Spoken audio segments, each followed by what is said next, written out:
Good evening, Brave Nation, and welcome to Lumbee Guarantee Bank Field in Grace P. Johnson Stadium on the campus of UNC Pembroke, where tonight the UNCP Braves will look to improve to 4-0 as they take on the North Greenville Crusaders, who come in at 2-1. Thanks again for joining us. With Josh Reed, I'm Cameron Songer. Josh, should be a very good one tonight. The Braves really seeing a jump in the level of competition. Oh yeah, most definitely. This Crusaders team has a couple of very nice wins under their belt, including a 45-0 beatdown of Lenore Rhine earlier this year, something that the Braves are certainly aware of, and the Braves are just ready to see the lights come on, ready to play. And as the Braves get ready to take the field, they will be watching the introductory video here in just a second as the team gets ready to take the field and come out for the last night game of the year. UNCP football taking on North Greenville. As you see the mascot Bravehawk take the field. Get ready to get the team fired up.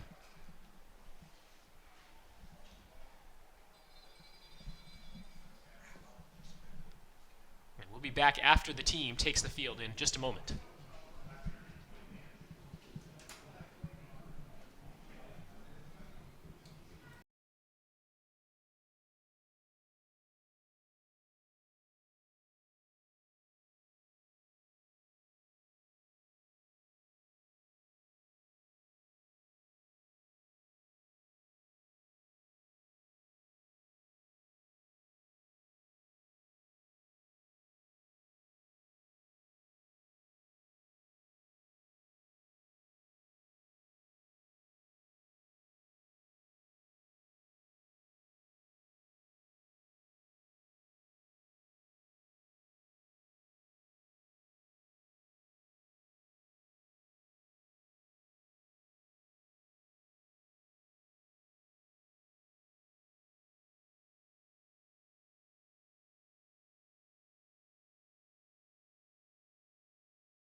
And here come the Braves taking the field under the lights at Grace P. Johnson Stadium, wearing the white pants for the first time in a long time in UNC Pembroke football. Possibly the first time ever. And got to tell you, Josh, it looks really sharp, really clean. Oh yeah, it looks great out there. Just the way they blend together like that. A little curious, though. This is supposed to be a blackout here at Grace P. Johnson Stadium, so you bring out the white pants for a blackout, but I guess it's the tradition that the Braves almost always wear all black, and now North Greenville takes the field as well from the visitors' locker room.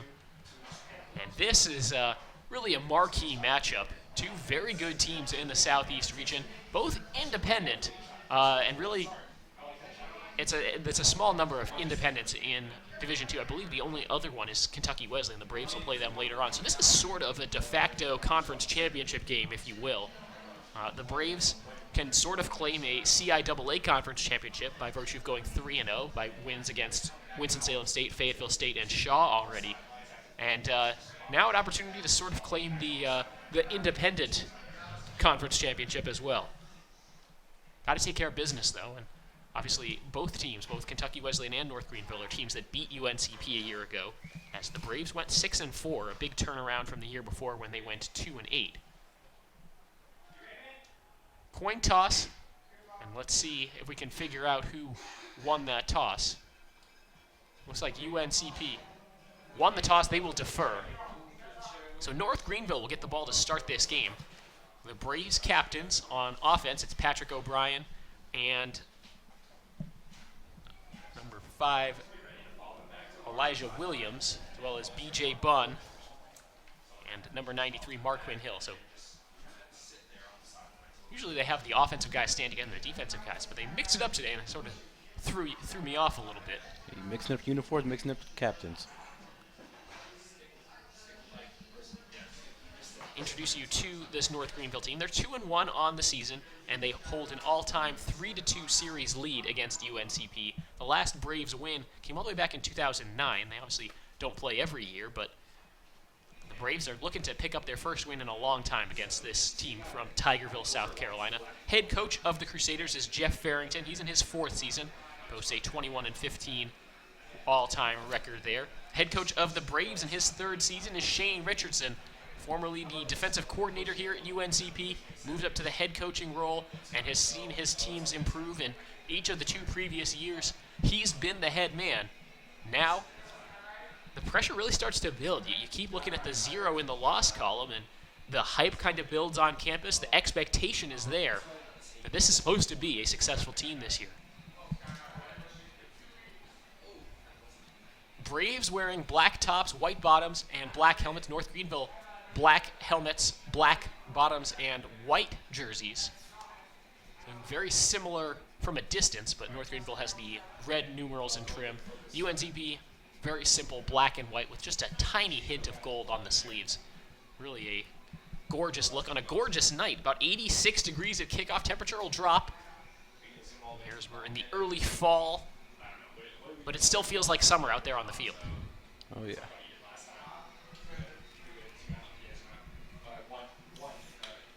On to kickoff for UNCP is Nate Williams, the freshman from Kannapolis, North Carolina. Back deep to return for the Crusaders. It's Richard Witherspoon and Demaje Rooks. They're standing at about the 10-yard line, so not a lot of respect for the ability of Nate Williams to kick it deep. Hopefully he can prove him wrong today. 15 minutes on the first quarter game clock. Williams steps into his kick. Owen pooches it short, heading towards the 30-yard line. Will be caught by a sliding up man. That was number 35, Tristan Jackson, the backup running back. So solid field position coming out for North Greenville as they start their first drive. But a lot of respect shown for what the return men can do. UNCP has given up a kick return for a touchdown earlier this season. And Josh, really the key storyline, I think, for me, the Braves have been a very good second-half team this year. But if they can play well enough in the first half that they don't need to make a come-from-behind effort in the second half, that's going to be the ideal. Yeah, you don't want to fall behind with a team like offense like this. So the Crusaders come out onto the field, led by their redshirt sophomore quarterback, Will Hunter. Behind him in the backfield is number 2, Tracy Scott. They give it to Scott off left side across the 35, and the defensive line gets off their blocks, makes the stop. Let's get you the starting offense for North Greenville. On the line from left to right, it's Caleb Harris, Armin Lindsay, Michael Thomas, Casey Stewart, and Cameron Stepp, with tight end Devon Turman. The wide receiving core, Javon Smith, as well as number 85, Robbie Brown, and number 13, Mason Sanders.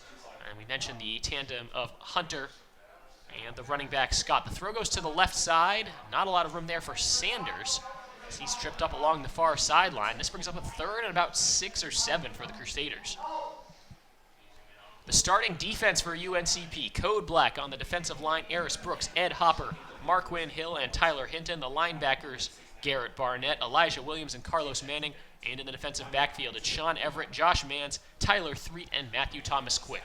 3rd down and 5 for the Crusaders on the game's opening drive. Dropping back to pass, time for Hunter, throws, incomplete. And the Braves force a 3-and-out on the Crusaders' opening series. It's almost picked off there by Elijah Williams, just off his fingertips. Williams, one of the team captains for UNCP, the senior from Charlotte, doesn't have a pick yet this year, had one in 2015. And now on to punt for the Crusaders is sophomore number 80, Bobby Foose, who's also their backup tight end. He could have had one there if he had caught it. He might have kept his footing. He would have been still running. Back deep to return for the Braves. I believe that's number 1, B.J. Bunn. Mr. Do-It-All for the Braves. Low punt, spiral, and it will roll, take a Crusaders bounce inside the 15 to about the 12-yard line. They kicked it away from B.J. Bunn, and all things considered, that's usually a smart move. It's a nice directional punt by the backup tight end / punter. Bobby Foose averaging about 40 yards per punt on the year. That was well above that. but a lot of that came on the bounce. And now here comes the UNCP offense for the first time. Redshirt junior Patrick O'Brien looking for a bounce-back game after throwing 5 interceptions on the road a week ago at Shaw. He needs to be sharper than that here tonight. Behind the offensive line of Funderburk, Johnson, Hassard, Whitehurst, and Butler. And in the backfield with O'Brien, it's Rontonio Stanley. They give it to Stanley. He gets a little bit of room. Keeps his feet moving across the 20, about the 20-yard line. See where they spot him, but he got most of the yards the Braves needed on that opening play. He was a good solid run on first down. Rontonio Stanley, redshirt senior, 147 yards already on the season. The rest of the starting offense for UNCP, tight end Stedman Rush, wide receivers John Allen, Quay Threet, and number 1, B.J. Bunn. Looking to rewrite the receiving record books at UNCP with another solid season like the one he had a year ago when he came up just short of 1,000 yards receiving. Still broke the program record. This is a young program, of course, UNCP. This is the 10th season of football here in Pembroke. Gave up the middle for Stanley, enough for a first down, and breaks a tackle. 35, and he is taken down. First down, UNCP. Rontonio Stanley, one more broken tackle. He's gone. Oh, yeah. He showed good vision and good acceleration on that play, following his blockers, sifting between tackles. The defense for North Greenville looks like this. The defensive end, Shaquan Burney, nose guard, Seth Lauder, and defensive tackle, Anthony Blair. They play a 3-4 defense. Linebackers, Eddie Studdyvance, Sam Houston, Quan Weeks, and Dalton Pilgrim. And in the backfield, Rochar Witherspoon, KJ McDonald, Tony Godbolt, and Nigel Gay. Empty backfield for O'Brien, throws to the near side, caught by Bunn as he slides out of bounds near the 50-yard line. Enough for a first down, and B.J. Bunn getting involved early. This year already, B.J. Bunn has made a touchdown grab in every game this season. He's got 18 catches for 270 yards and 3 touchdowns, averages 15 yards per catch and 90 yards per game. Those are solid numbers. Bunn is alone at the bottom of this formation in North Greenville territory. Swing pass to the right side, complete to the wide receiver, and spinning across the 40, John Allen has another Braves first down. He must have fell for 5 more yards on the end of that play. You blink and suddenly he's 3 more yards of field after he's already in the grasp of the defenders. And that's something everybody on this Braves team can do, especially the running backs. Obviously, what you expect out of a running back, but the receivers do it as well. Yeah, sometimes you just want to get the ball in your playmaker's hands quickly. Reggie Woods comes in to play wide receiver. He is furthest to the left of this formation. 2 receivers to the left, 1 to the right, a fullback, and the running back is Stanley. They give it to Stanley, trying to set up a stretch to the left side. Now cuts back against the grain, taken down across the 30. He got about 5 yards on that run, and the Braves really having no problem moving the ball on their opening drive. Yeah, that was a great push by his offensive line, open up a hole so he can get in that crease and cut it back into that hole. 11 and a half minutes to play first quarter. No score between the Braves and Crusaders. It's the left side of that line. Junior Jaden Funderburk and sophomore Jared Johnson. They did a nice job there. They keep the same personnel on the field, switch where the wide receivers are. 2 to the right, 1 to the left. Play clock at 13, plenty of time for the Braves on 2nd and 4. Snap to O'Brien, a whistle before they can get this play away. And that's going to be a false start on the offense.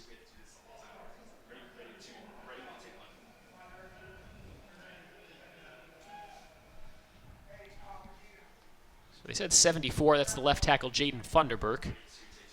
So it backs the Braves up to 2nd down and 9 from the North Greenville 34-yard line.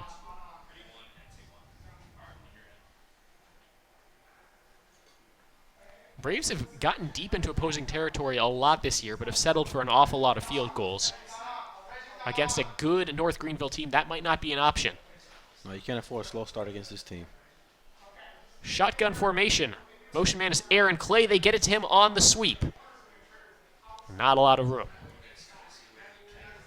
Shovel pass goes to Aaron Clay, junior, who started his career 2013 where he redshirted at Ball State in Indiana.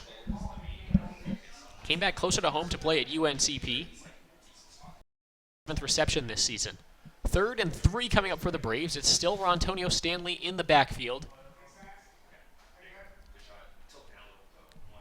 The lead blocker, fullback Dylan Davis. Time for O'Brien, swings it to the left side, complete to Allen. fighting forward. This is going to be close, but I think he's about a yard short of the marker. But a flag comes in at the end of the play. I think it might be a face mask.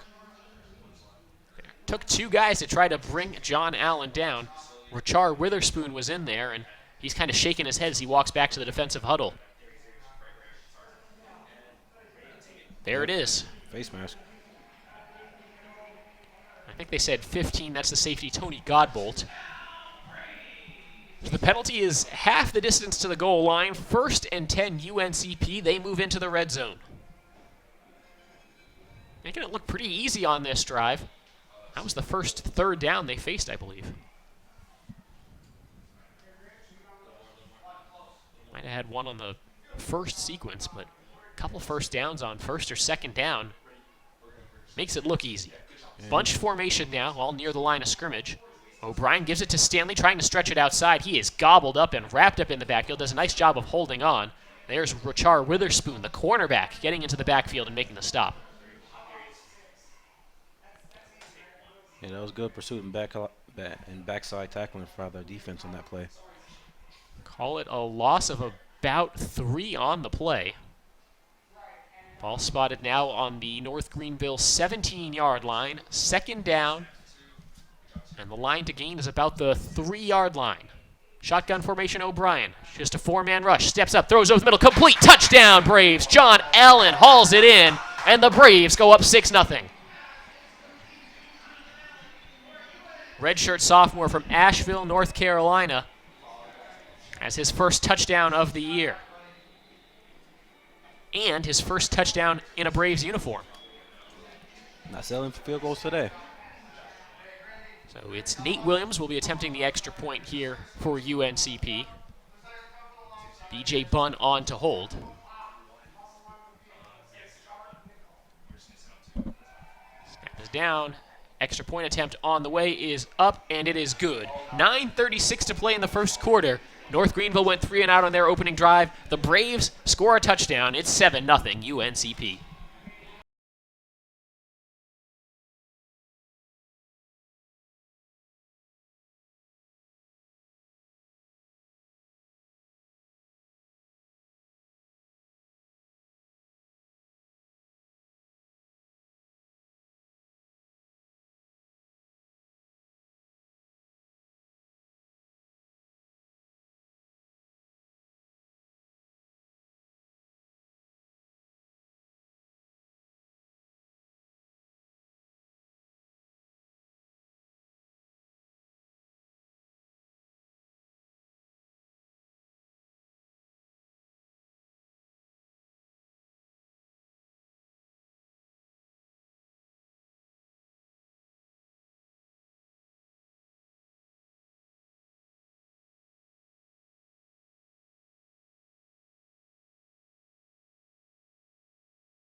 You can't get kicked out of a game. Nate Williams will kick off for UNCP. Now Williams will be handling the kicking duties here in the first half. Matt Davis is not going to be available for the first half of this game.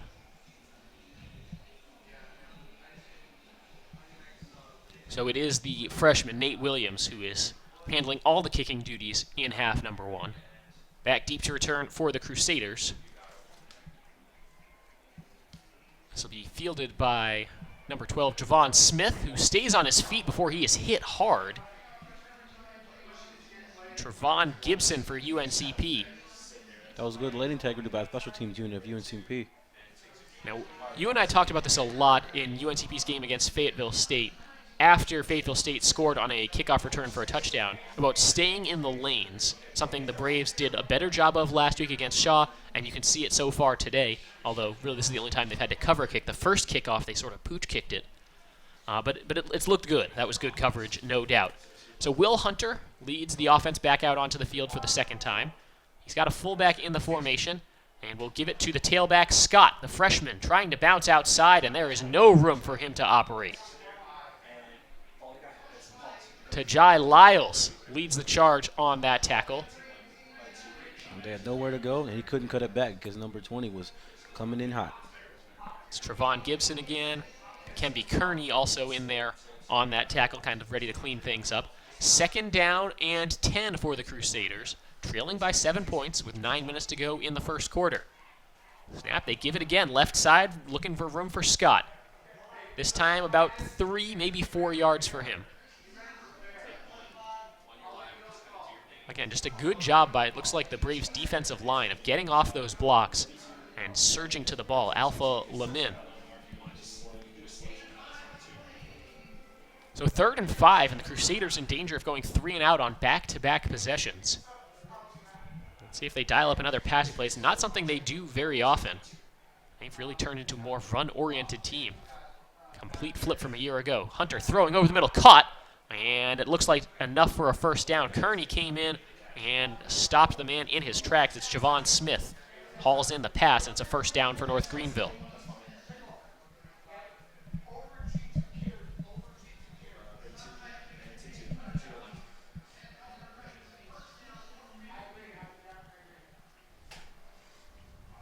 Mason Sanders alone at the bottom of this formation for the Crusaders.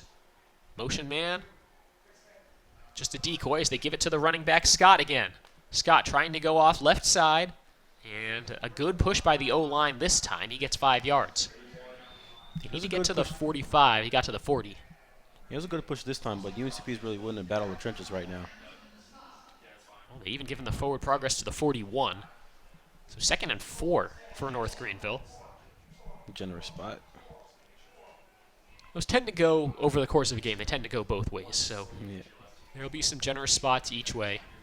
Both teams playing pretty quick. Play action pass on the run. Hunter throwing deep, caught, and able to hang on at the end of the play. Wow. That's the tight end, Devin Turman, into Braves territory. First down. That was good concentration bringing that down.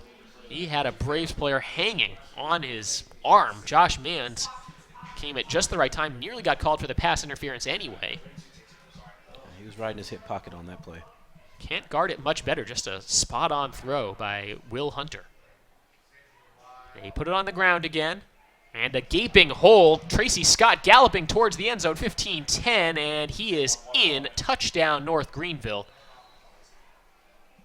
And that makes it 7-6 with the extra point pending.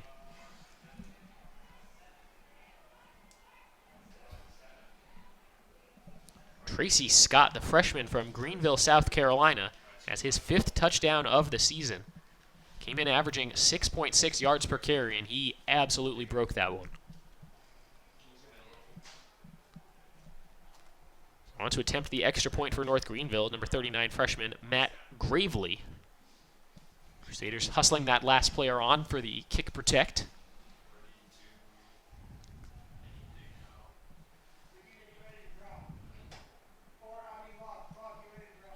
Extra point attempt splits the uprights with 6:59 to go in quarter number 1. We're back even. It's 7-7 between the Braves and Crusaders.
UNCP will return a kick for the first time this evening. Back deep for the Braves. Looks like Taryn Huffman and number 31, Rontonio Stanley. So they give B.J. Bunn the break on these kick returns, but he is the main punt returner. You don't see that with every team. A lot of teams will combine the roles. This will be Huffman from the goal line. Looking for a seam. Stops. Across the 25. Ball comes out. North Greenville says they have it. I'll have to wait as they sort this out, but it certainly looked like that was a white shirt that fell on the bottom of that pile.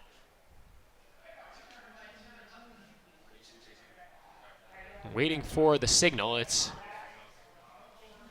look for the personnel. Oh, the Braves offense does come out onto the field, so they dodged a major bullet there. Yeah, it's a bit of a scare there. And there is a flag down. And somebody went early on the kickoff anyway. So even if North Greenville had recovered that, I don't think they would have gotten the ball. Had a re-kick. So 5 extra yards tacked on to the end of the return rather than the re-kick. Aside from the fumble, it was a nice return. Yeah, no, he was, again, close to breaking it. Yeah, found a BJ crease. Bunn almost broke one on a punt return. 3 down linemen, 4 linebackers, and it's Cliff Jones, the ball carrier now for the Braves, and not a lot of room for him. Maybe got back to the line of scrimmage, possibly moved the pile forward a yard. But that's being optimistic. Yeah, that was a great penetration by that Greenville defense. It's really tough to play a 3-4 defensively. That really puts a lot of pressure on those defensive linemen to really make some plays and fill some gaps. And a lot of times in a 3-4, you want just big guys, space eaters. But the nose tackle on defense, Seth Lauders, listed at just 6'2", 260.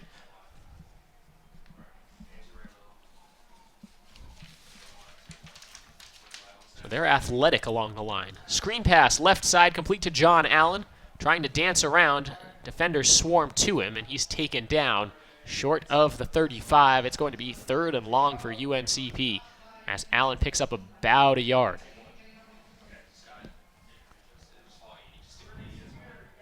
So Allen already proving to be a favorite target as he has the Braves' first touchdown. And they've looked to him on that screen pass a couple times now. But now in 3rd and 10, let's see if BJ Bunn is the target here. Patrick O'Brien certainly has a favorite target in the passing game. Play clock down to 10, 3rd and long for the Braves. 4-man rush. O'Brien throws short, checks down to Cliff Jones. Jones has to try to make something happen. He comes up short of the marker. They needed 10. They got about 7. 4th down, and out comes the special teams unit. Yeah, they're rolling a safety over the Bunn side of the field, so I know they had them double covered on that play. O'Brien recognized it and moved to the check down naturally. So we've played 10 minutes now. Each team has had 2 possessions. Each team has scored once and gone 3 and out once. It's a little tough to really make a judgment as to who's been the better team. In that case, it usually means the teams are pretty evenly matched. Williams goes with the rugby-style kick and gets a charge into it, fielded all the way back at the 15-yard line. Oh, but out-kicked his coverage. A big hit across the 30-yard line, taken down at the 31, is Nigel Gay. Yeah, the Gunners kind of over-pursued on that one, but the cleanup crew came in, made the tackle. So no serious damage as North Greenville gets ready for their next possession.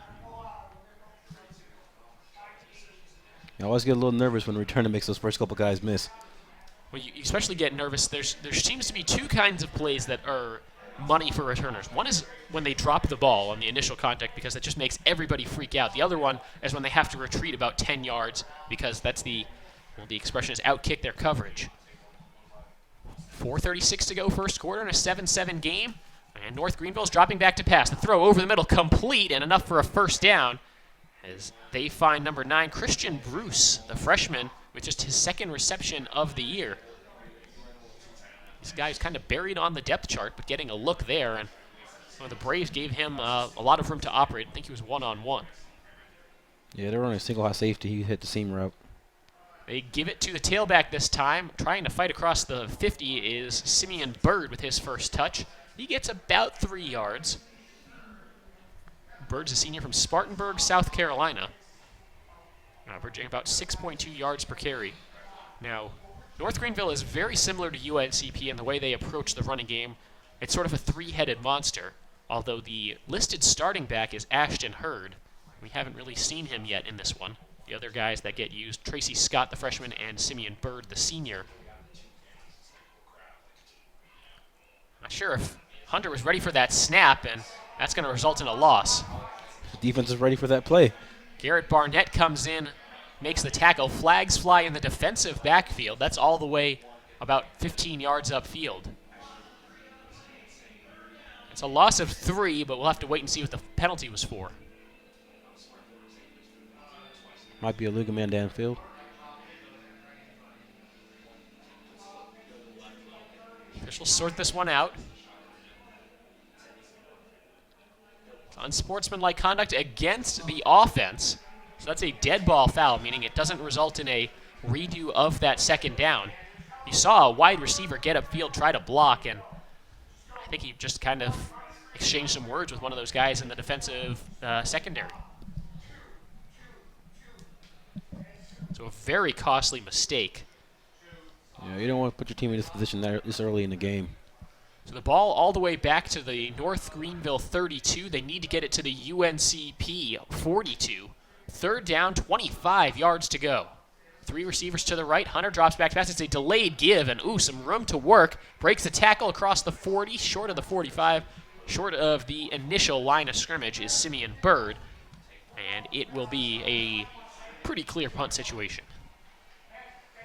4th and 12 coming up for North Greenville with about 3 minutes to play in the fourth quarter. Offense came off, and the special teams unit kind of taking their time making their way onto the field. It is sophomore Bobby Foos on to punt for the Crusaders. B.J. Bunn all the way back at the UNCP 10-yard line. He saw one very good punt from Foos and giving him a little bit more respect on this second chance. Braves lined up like they're going to come after it. Well blocked by the Crusaders. This punt a little shorter. Bounce near the 30 and out of bounds at about the 24-yard line. That's where the Braves will take over, 1st and 10. Whenever you have a dynamic returner like B.J. Bunn, sometimes you're going to want to kick it high and get your players a chance to get it down there and cover it. Player down on the field for UNCP is Damian Whitaker, so while he receives attention and the offense gets ready to come out, we'll step aside. 2:35 to go, first quarter. It's a 7-7 ball game.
Back ready as the Braves come back on offense. Damian Whitaker helped over to the sideline. Braves will take over from their own 26. First down and 10 for UNCP. Patrick O'Brien with, it looks like, 24 Miles Grant in the backfield now for the Braves as they're all bunched up near the line of scrimmage. They give it to Grant, who tries to get to the near sideline, breaks one tackle, and then he is wrapped up. That's number 53, Sam Houston, the middle linebacker, ranging from side to side, makes the stop for minimal gain, actually called a loss of a yard. Yeah, that was a great lateral pursuit by the inside backer.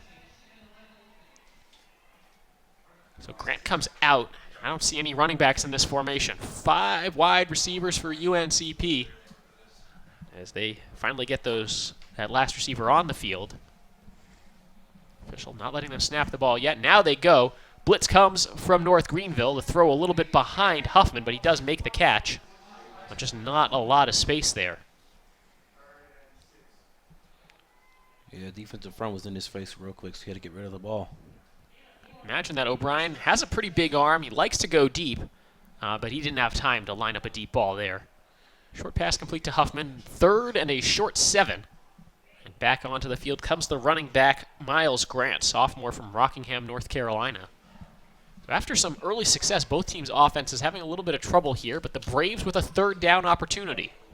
2 receivers left, 2 to the right, low snap. O'Brien with time, throws over the middle, has Huffman. He makes the sliding catch at about the 45-yard line. 1st down, UNCP. It's a great adjustment to the ball by Huffman coming back and catching it on his back shoulder. It was about the exact same catch, same sliding action that he had to make. That one, though, much more in terms of yardage and a 1st down. Huge on 3rd down and 7. That's so frustrating for a defense. Hate to give those up. Tight formation as the receivers on the right side are all inside the hash. Play fake. O'Brien with some time. Now he's flushed out. Chased down, and he is sacked. That's Eddie Studdyvance with his 1st solo sack of the year.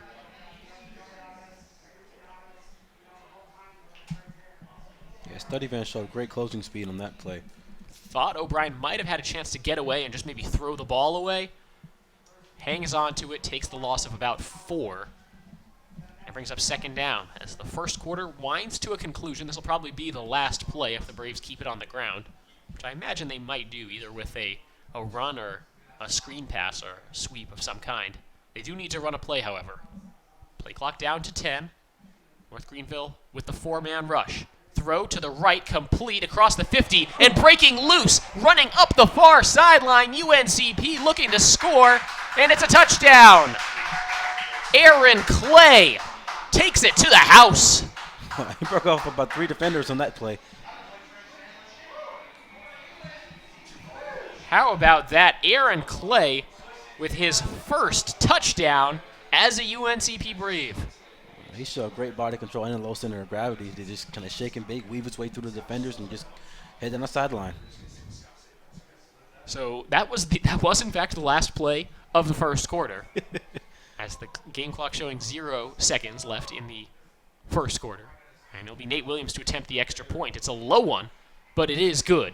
And as the 1st quarter concludes, the Braves strike on the long pass for a touchdown, 55 yards, and they go up 14-7. We'll be back right after this.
UNCP with the 14-7 lead as the 2nd quarter begins. With Josh Reed, I'm Cameron Songer. Thank you so much for joining us as the 3-0 Braves take on the 2-1 North Greenville Crusaders.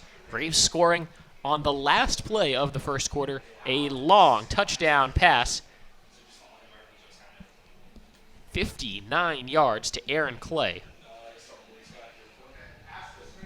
And the nice thing about scoring at the end of the quarter is you give up the score, you have to walk the other way because the team switched sides. Sort of old playground rules there.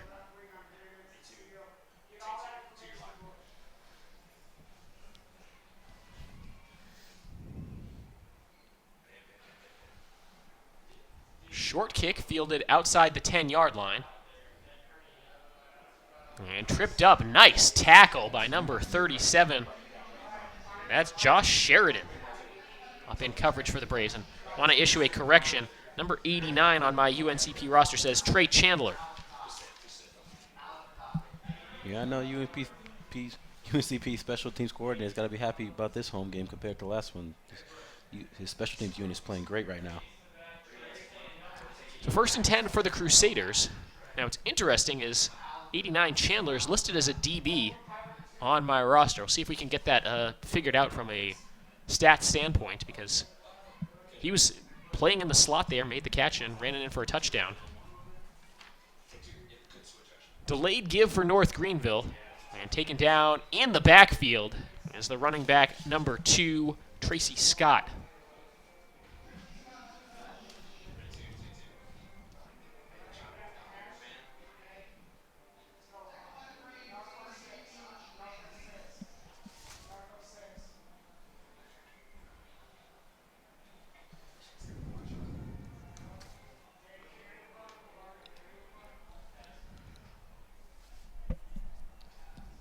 Back to pass, overshot everyone there. Incomplete. The closest man to it was Bikembe Kearney, and he almost had the interception.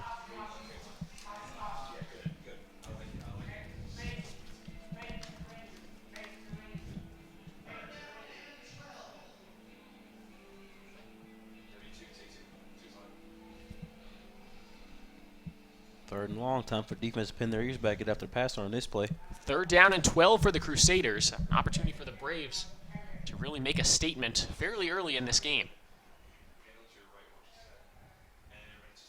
Snap. Time. Flushed out of the pocket. Flag comes in from the back judge. Wide open near the 50-yard line. Tiptoeing and keeping it in play. Stepped out of bounds. Might have stepped out of bounds. Tripped up all the way inside the 10-yard line is Mason Sanders. But there's a flag back in the area of holding, and that's probably what this is.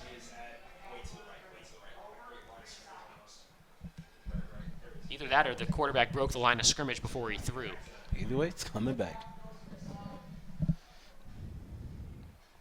Still a teaching moment for the UNCP secondary as they allowed a man to get wide open.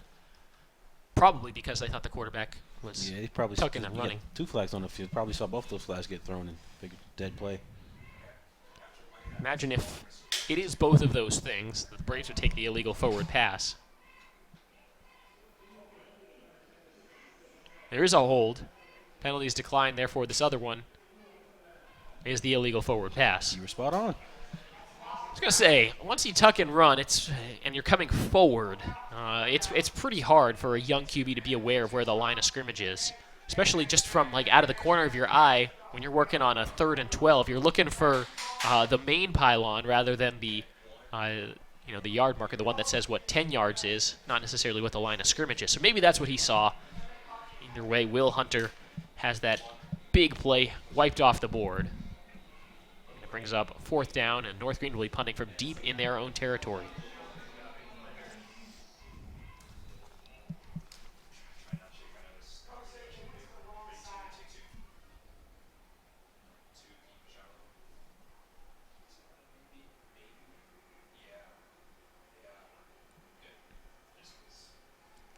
Braves come after it again, but again it is off from Bobby Foos. And it takes a Braves bounce. The UNCP will be starting in North Greenville territory, 1st and 10 from the 46-yard line. A bit of a short punt by Bobby Foos. Got to imagine seeing as many black jerseys coming after him as he did sort of psychs you out a little bit. Just a little bit. Might be a little intimidating because they're coming after all these punts, really. So what a day it's been for Patrick O'Brien as he comes back out onto the field. 10 of 10 for 158 yards and long touchdowns to John Allen and Trey Chandler. Perfect passer rating right there. 2 receivers to the left, 1 to the right. Pistol formation. Just a give up the middle, and Rontonio Stanley is stuffed in the backfield. It's number 8, Shaquan Burney, the defensive end, Yeah, Bernie surging came in. off the edge.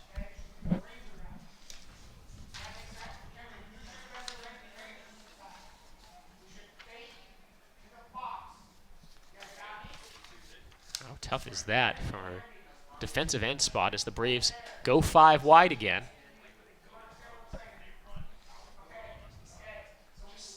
No running backs. Patrick O'Brien with 2 receivers to his left, 2 to the right, 3 to the left. The pass complete to Allen. He is laid out back near the original line of scrimmage. Big hit there from Tony Godbolt, and it brings up 3rd and long for the black and gold.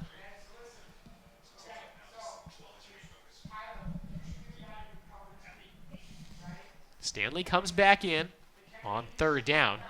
See if the Braves go conservative. This might be 4th down territory here. Just might, you're already past midfield in enemy's territory. You pick up about 5 yards here, and then you try to get 5 more yards on 4th down. North Greenville crowding the line of scrimmage. Play clock still at 10. Snap to O'Brien. They come after him. He is sacked. Almost no time to react there for Patrick O'Brien. On the blitz from Roderick McCray. Yeah, they brought the kitchen sink on that play. That's the defensive back. And if that had been picked up just a little bit more, O'Brien had just a split second longer, I'd like to think that he would have found an open man. He's willing to stand in there and take some shots. 6'4", 225, Patrick O'Brien.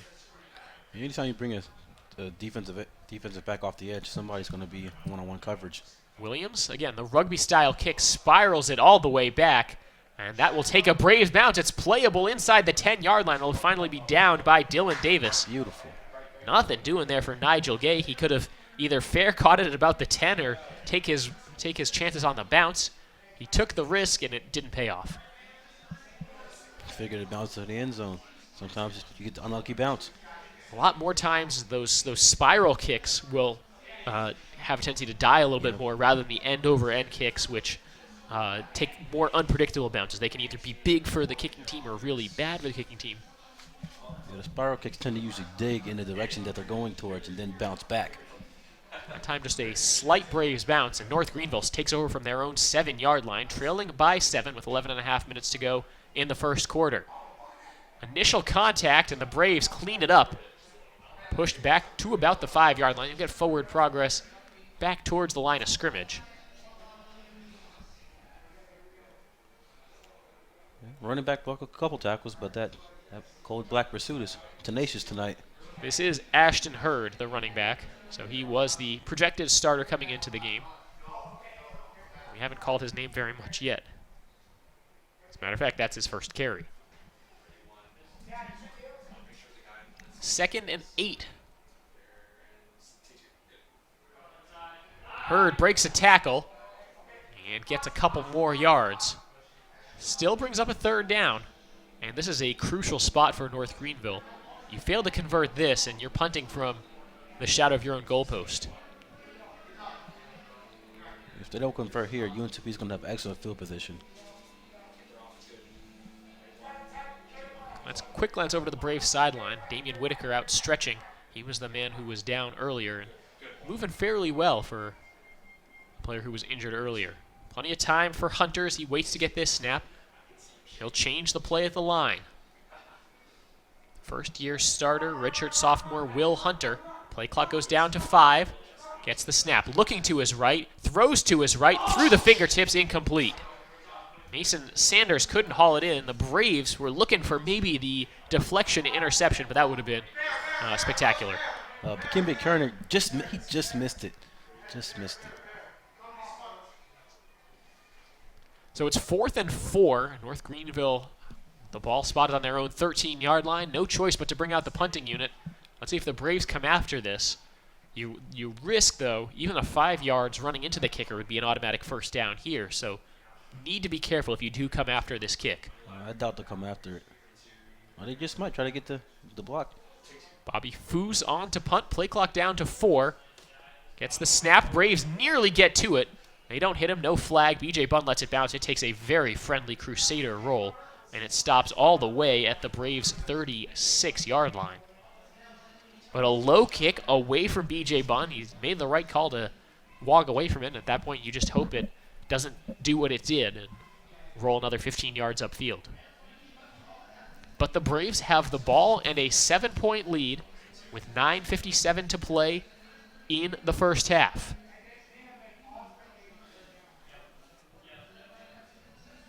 I didn't disagree with the call coming after the punt, but sometimes when you're that close to the back of the end zone and you just want to get the ball into B.J. Bunn's hands with as many blockers as possible, so make something happen. Doesn't necessarily stop them, though, from the low kick anyway, and that you might have seen the same result even if they didn't come after it. Give goes up the middle to Cliff Jones. He gets about 2 or 3 yards.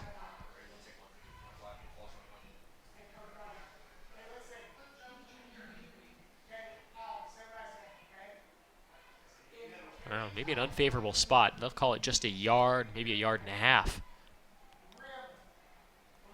So the Braves look like they'll spread the field again.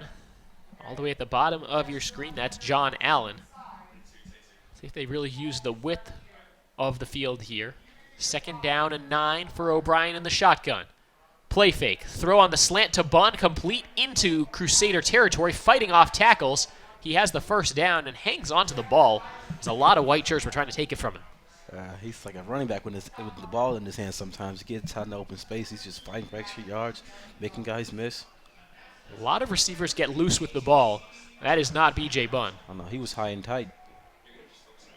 You're not usually worried about B.J. Bunn, but anytime you see a wide receiver with that many opponents around him, you start to worry about ball security. But the Braves hang on and have a 1st and 10 from the North Greenville 48-yard line, trying to go up by 2 scores. So trickulating the ball down the field. 2 receivers on each side for O'Brien. 4-man rush, quick throw to the running back. It's Jones who breaks free across the 40, taken down at the 35-yard line. That's enough for another UNCP first down. Great play call. Essentially a running play. Basically an extended handoff. The defense was in off coverage. Again, they don't have a replay to go back and actually see if the ball did travel forward. Against Fayetteville State, there was a touchdown pass that O'Brien had. I believe he hit Miles Grant on a pass that it was very close to being a lateral. But Braves happy to just rack up yards, whether they're through the air or on the ground. 1st and 10 from the opponent's 34-yard line. Time for O'Brien. Throw over the middle, off the hands, incomplete. John Allen couldn't haul it in.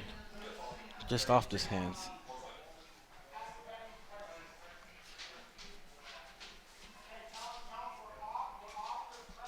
Great route by Jonathan Allen, though. Came off the break clean. Well, the Braves have really liked the middle of the field. It's kind of interesting to see a lot of other teams have really sort of packed the middle of the field, but opponents have now seen the Braves also will stretch the sidelines with B.J. Bunn, so you need to respect that, and that leaves the middle open. This time it's just a give for Miles Grant. Tripped up. Looked like he wanted to keep going, just couldn't keep his footing. Taking down short of the 30, and this will be 3rd and about 6 or 7. Had he kept his footing, he might just have gotten the first down. Grant is probably the home run hitter among these Braves tailbacks. Antonio Stanley has gotten much faster. He's so fast with the ball in his hands, and Cliff Jones more of that power back, but Miles Grant kind of a mix of the two and really excellent at finding angles and small spaces. 2 receivers left, 1 to the right. Oh, a broken play. O'Brien wanted to give it off. Now he'll just tuck it and run. Flag flies. O'Brien turned to his right to give that ball off, and the problem was running back was going to the left. So we'll have to see what this flag is for. If it's a face mask, that would be another example of North Greenville bailing out UNCP. Both teams have had some ups and downs with penalties this year. It's not a face mask, but it is illegal hands to the face. 5-yard penalty. Braves have been penalized 58.4 yards per game on the season. North Greenville at 71.7 yards per game, and so far the Braves have been the more disciplined team, not giving up those penalty yards.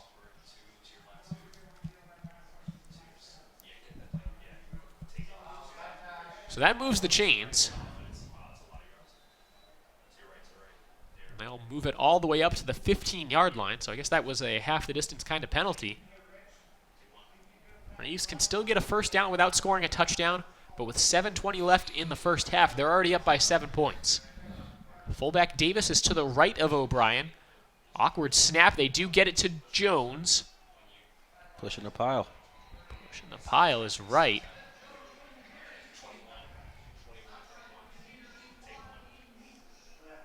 Looked like he was stopped and someone came in from behind. I think that was one of the offensive linemen. I think Jared Johnson, the left guard, kind of said, "Hey, this play's still alive. Let me jump in and see what I can do. Throw my weight around." Yep, gave him a nice little shove. A few more yards. And again, the Braves keep possession. 14-7, black and gold lead. Ball at the North Greenville 9-yard line. Another give up the middle for Jones. Lowers the shoulder. He has the first down inside the 5-yard line. Great power by Jones on that play, just putting the helmet down and enforcing his will on the defense. Running downhill and making the DB feel the pain on that one. That's like give it to him again. He can smell that end zone. Cliff Jones, 2 touchdowns already this season. Tight end Stedman Rush comes out. In comes Rick Mack. Right on the brink of pay dirt. Play clock down to 9. And it looks like the Braves weren't ready. They'll call a timeout to avoid the 5-yard penalty. So as the Braves get a breather, we will step aside as well. 6:04 to go in the second quarter. Braves 14, Crusaders 7, and the Braves are threatening.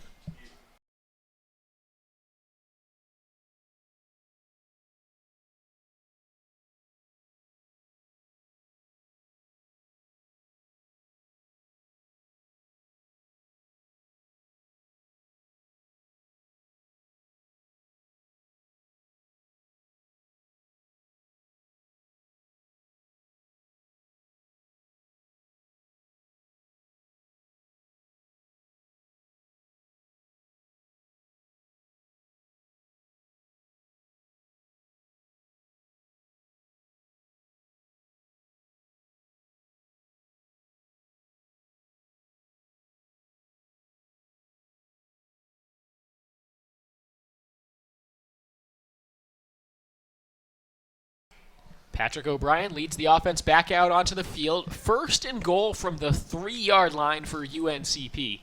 Cliff Jones, the tailback who picked up that big first down. Let's see if they just give it to him again. 5'10", 215, redshirt senior from Wake Forest, North Carolina. A power back. Let's see if they can get the surge they need to punch this one in. Option keeper for O'Brien, diving towards the end zone. Touchdown, Braves! Patrick O'Brien takes it himself, and the Braves go up 20-7. Well executed option play. Well executed. Touchdowns now by John Allen, Trey Chandler, and Patrick O'Brien. And the common theme there is Patrick O'Brien has been involved in all 3 of them. 2 passing, 1 rushing. We talked about him needing a bounce-back game after throwing 5 interceptions a week ago. He's done that here tonight. 13 of 14, 187 yards, 2 touchdowns through the air, 1 on the ground, as the extra point is good. It's 21-7 UNCP with 5:59 left before halftime. We'll be right back.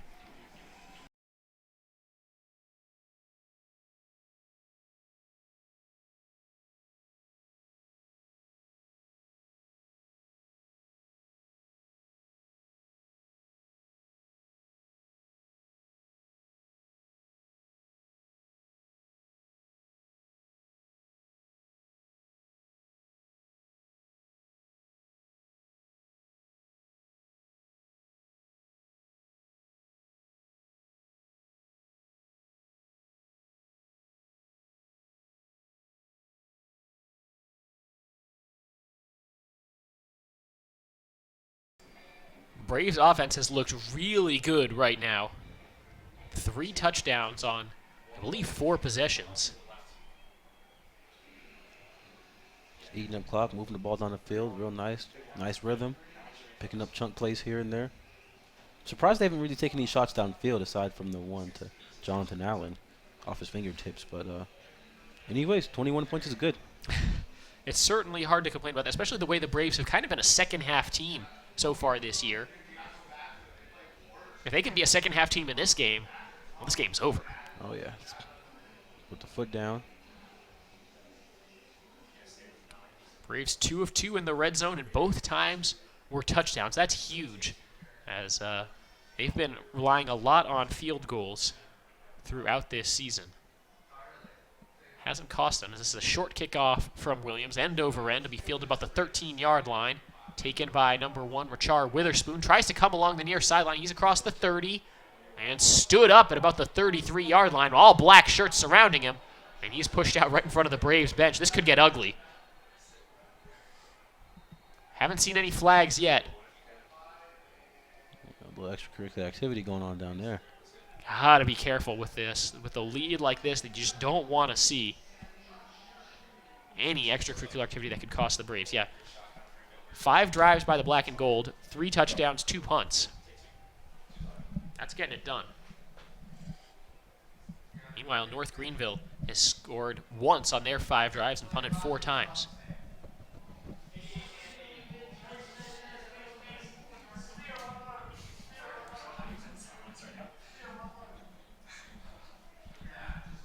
But there's no penalties yet by UNCP.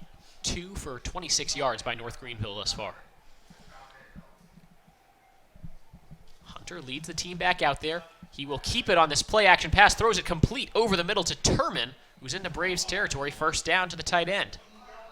Excuse me, that's number 80, Bobby Foose, who's also a tight end, and also the punter. For Foose, it's just his 2nd reception of the year. Into Braves territory, ball on the 49, 1st and 10. Dropping back to pass, Hunter, pressured, steps up in the pocket, keeps on his feet, throws it on the run, through the hands of a Braves player, incomplete. Gotta Oh come boy, down that with was those. practically a free ball, just a little high. Matt Thomas Quick was the nearest one to it. Senior from Atlanta, Georgia. One of the Braves' best corners.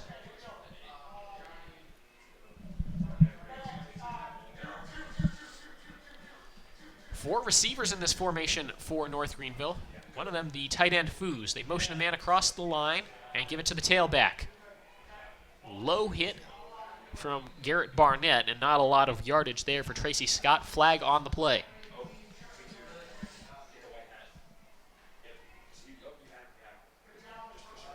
Holding. Very likely a hold. Usually when there's just a lot of bodies flying along the line of scrimmage. I saw Carlos Manning pointing to number 71.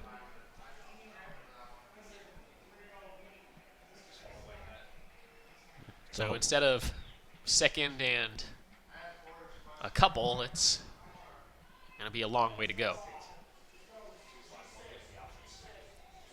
It's usually the more disciplined team that prevails on the end.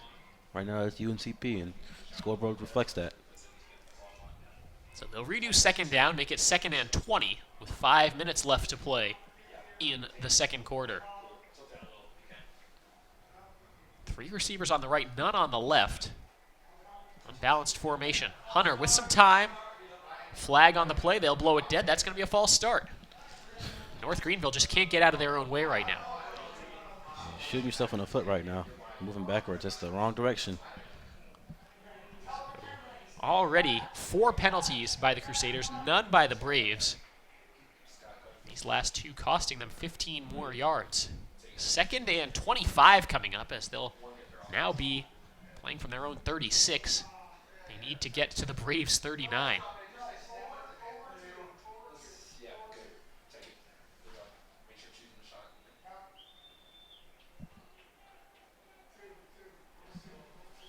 Probably some passing plays coming up here for the Crusaders. More motion along the line. Another flag. This might be another false start, and the Braves sideline is going crazy right now. They are fired up. I'm pretty sure just not to have the North Greenville Envision coming into the stadium today. Tell you what, the guys who are most hyped right now are the ones in the white jerseys. Those are non-active players, guys who are redshirting, just guys who aren't on the dressing roster, but are still part of the activity on home game days, and they just add to the atmosphere so much. Yeah, they're getting their teammates that are dressed up hyped. They're getting the crowd into it. Everybody's feeding off of it. 4:34 to go. This is 2nd and 30 for the Crusaders. Will Hunter take some time, just maybe checking on his O-line a little bit. Hunter's 5 of 9 for 57 yards, so not a bad day for him at the quarterback spot, but the Braves just putting a lot of pressure with both the offense and defense. Play clock down to 3. They get the snap. Steps up into the pocket, flips it down to the running back, and he is wrapped up and taken down. Good tackle there in space.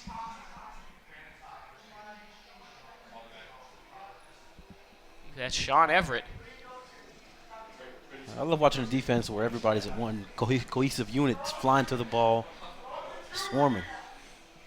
So let's see how the Braves play this defensively. Bikembe Kearney is way back, and the safeties and DBs will probably give plenty of cushion here on this play. 3rd down and 25 for the Crusaders. Ball on their own 36. Play clock down to 9 with about 3.5 to go before halftime. Snap, just a 4-man rush. Hunter, pressured, steps up in the pocket, knocked down by one of his own guys. And then falling on him for good measure is Eris Brooks. That's a sack. Not sure who you credit that to. I'm glad I'm not the statistician. He was knocked around by about 3 different guys on that play. It was just kind of ping-ponging around, ran forward, and suddenly he was smack dab in the rear end of his offensive line. Yeah, Tyler Hinton got the initial pressure, making him step up in the pocket, and then they closed the pocket. And it's ping-pong. 4th and 31 for the Crusaders. Foos on to punt. B.J. Bunn back to return. And the Braves will have about 2.5 minutes to work with here on offense, assuming nothing weird happens on this punt. They come after it. Foos gets it away. Bunn trying to chase it down, makes the catch, and he is immediately wrapped up at about the 35-yard line. So he was not taking a chance there on a weird bounce, but he definitely needed to field that on the run. Caught it on a fly. I thought he was going to turn upfield. I thought he had a little bit of space, but it's good containment by the North Greenville special teams unit. Yeah, they really seemed to know where that punt was going, where they needed to be. And then just kind of blindly filling a lane. They seemed to be aware that they were following B.J. Bunn on that. Yeah, Bobby Foos had a couple good directional punts so far tonight. Opportunity for the Braves to really put their stamp on this one here before halftime. 2:39 to go before halftime. O'Brien comes out with 4 wide receivers. It's Jones with him in the backfield. Low snap, play action. Time for O'Brien. Throws to the right side, complete to Huffman. And that's a gain of about 5 as he comes tumbling to the ground. And they deferred to start the game off, so they get the ball back second half. They can score here, and then they'll have all the momentum going into halftime, get the ball back, and they could really put this game away early. Linebacker Dalton Pilgrim was over there covering Huffman. That's a tough assignment for the outside linebacker. Nice spot for the Braves with about 2:12 to go before halftime. It's 2nd and 2.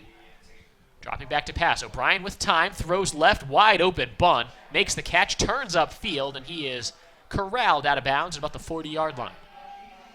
You'd like to see that if you're the offense. A big game, first down, and nobody takes a big hit. He got out of bounds. Stop the clock. Clock stopped with 2 minutes. Oh, no, now they'll roll the clock.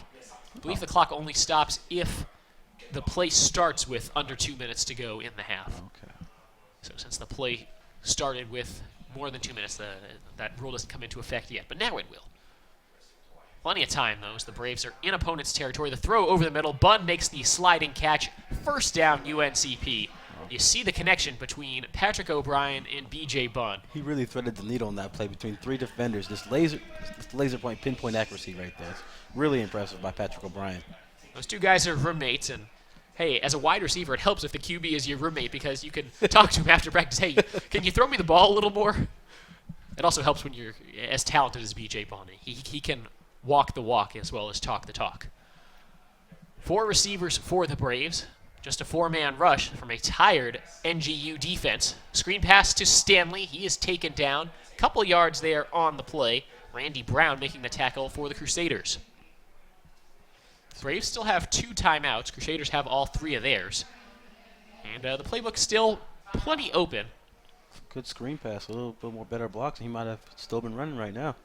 The Crusaders will take a timeout now with 57 seconds left. We will take it as well. Back for the final minute of the first half right after this.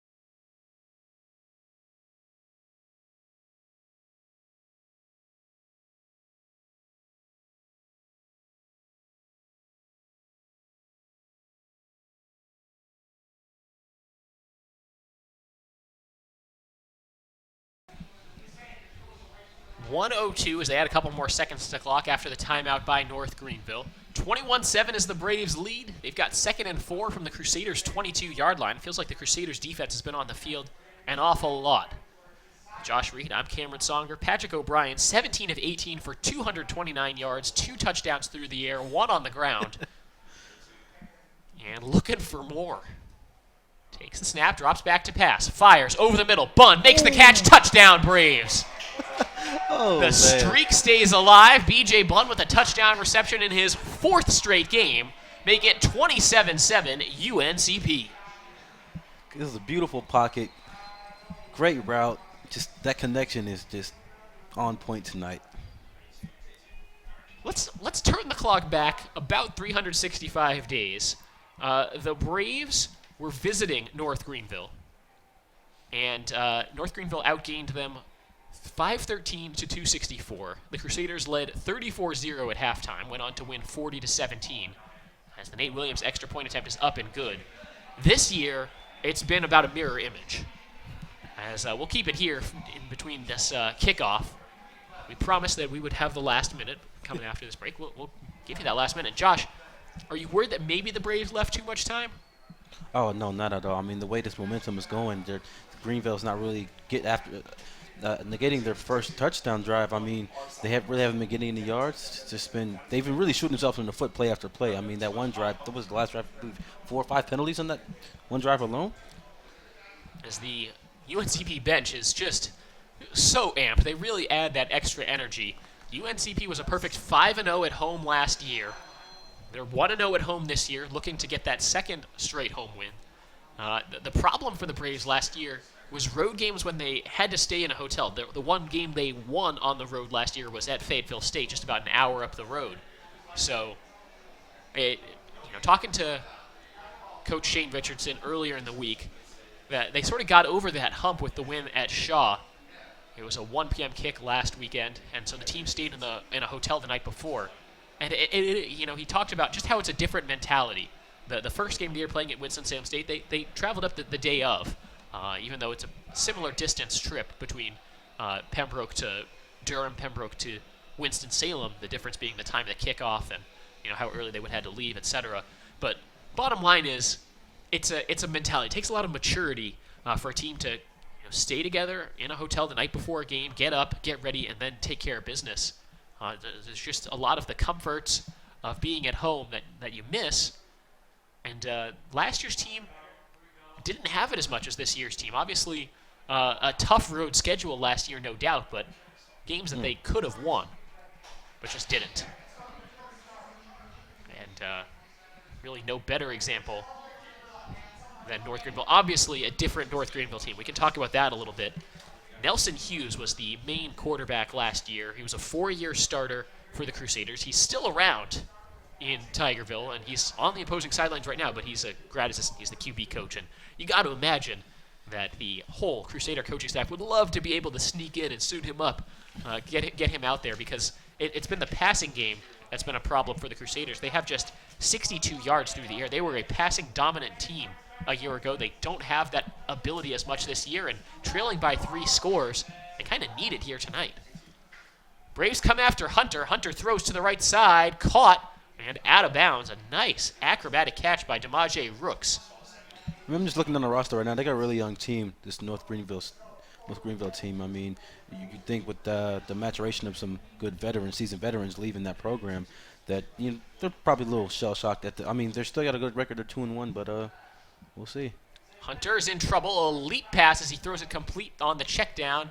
And shuffling out of bounds is, I believe that's the running back. Looks like, that's 17, Simeon Bird, the running back. I tell you, sometimes it's hard to tell with some college numbers. You have defensive ends who wear single-digit numbers. But the Crusaders going fast. And somehow that catch was made by North Greenville on the far side. Demaje Rooks somehow fought off 2 black jerseys to make that catch. And Sean Everett nearly had an incredible diving interception. And North Greenville will take another timeout here. Yeah, he broke out that ball 1 second too late. Everett has been the man in terms of interceptions for UNCP this year. He's got 2 of them, as well as a forced fumble. 29 seconds left. North Greenville will be facing 3rd and short. Remember, the Braves do get the ball to start the second half. And the way the Braves' offense has looked, it's looked almost too easy. So you got to imagine that the Crusaders are feeling the pressure right now. They gotta be. I mean, just scoring before halftime, even if it's just a field goal, would do a lot as far as boosting their team morale going into half, so that UNCP's not carrying all the momentum. You look at the way the Braves have played in the second halves of games this year. They've been so good in terms of turning their offense around in the second half. Not really much of a turnaround they need to do here in the second half, and you almost worry about that, what adjustments will get made at halftime. Time for Hunter. Steps up, breaks a tackle, then he's finally wrapped up. That's all 4 defensive linemen in there on that stop. They just collapsed the pocket. All guys coming from all sides of the line. He just collapsed in that pocket. Quarterback had nowhere to went. So Jai Lyles gets his dance on after that tackle. That's probably the last play of the first half. Great push up the middle by Marquin Hill and Khalil Vance. And the game clock goes to 0. The second quarter comes to a close. It was all Braves in that quarter. First quarter was 14-7. Second quarter, 14-0. It's been a dominant first half by UNCP. They'll go into the locker room up 28-7 on the North Greenville Crusaders. We'll be back just before the start of the third quarter. This is UNCP Braves football on the Braves Broadcast Network.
Welcome back to Lumpy Guarantee Bank Field. We're at Grace P. Johnson Stadium on the campus of UNC Pembroke.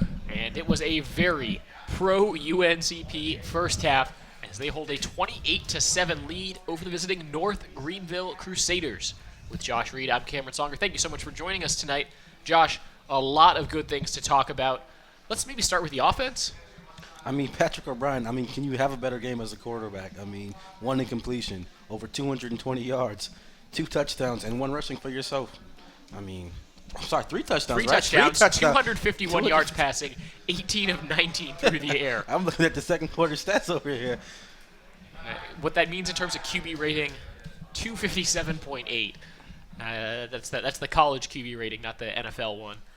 I like the college one better because it can go really high if you're obviously it starts getting skewed. But bottom line, he's been really, really good. Antonio Stanley, 5 carries, 27 yards on the ground. Cliff Jones, 4 carries, 13 yards. They had really standing at the ground game going a little bit, just 36 yards. But when you have 251 yards through the air, it's probably fine. B.J. Bunn, 5 catches, 77 yards. John Allen, 5 catches, 34 yards. And then that long 59-yarder to Trey Chandler, who has 65 total yards and a touchdown. Those are the 3 receiving touchdowns. Kickoff goes through the back of the end zone.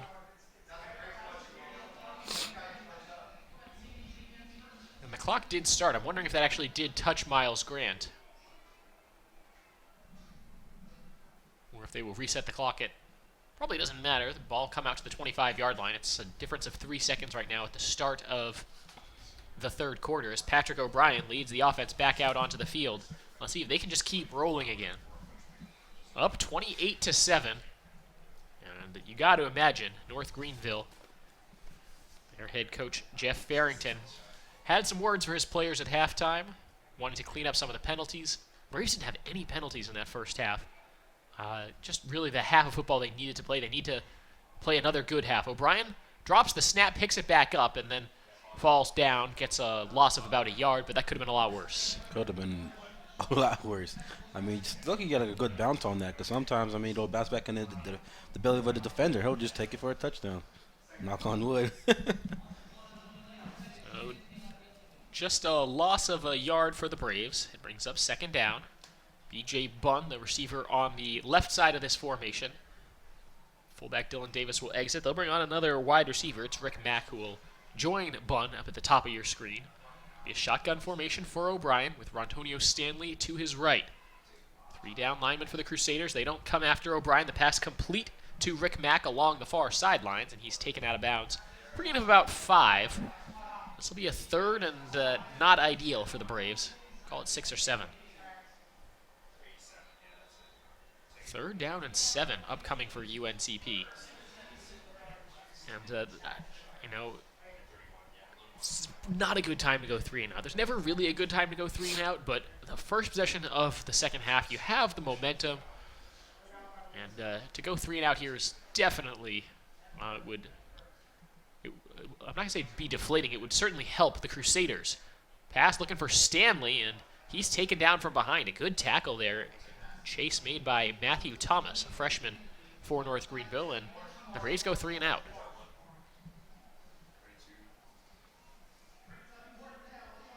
Yeah, I wouldn't say the momentum exactly shifted in there because for the 3 and out, but you always want to get at least 1 first down, keep the juices flowing. But it's not like they turned the ball over and, North Greenville State's in their red zone. So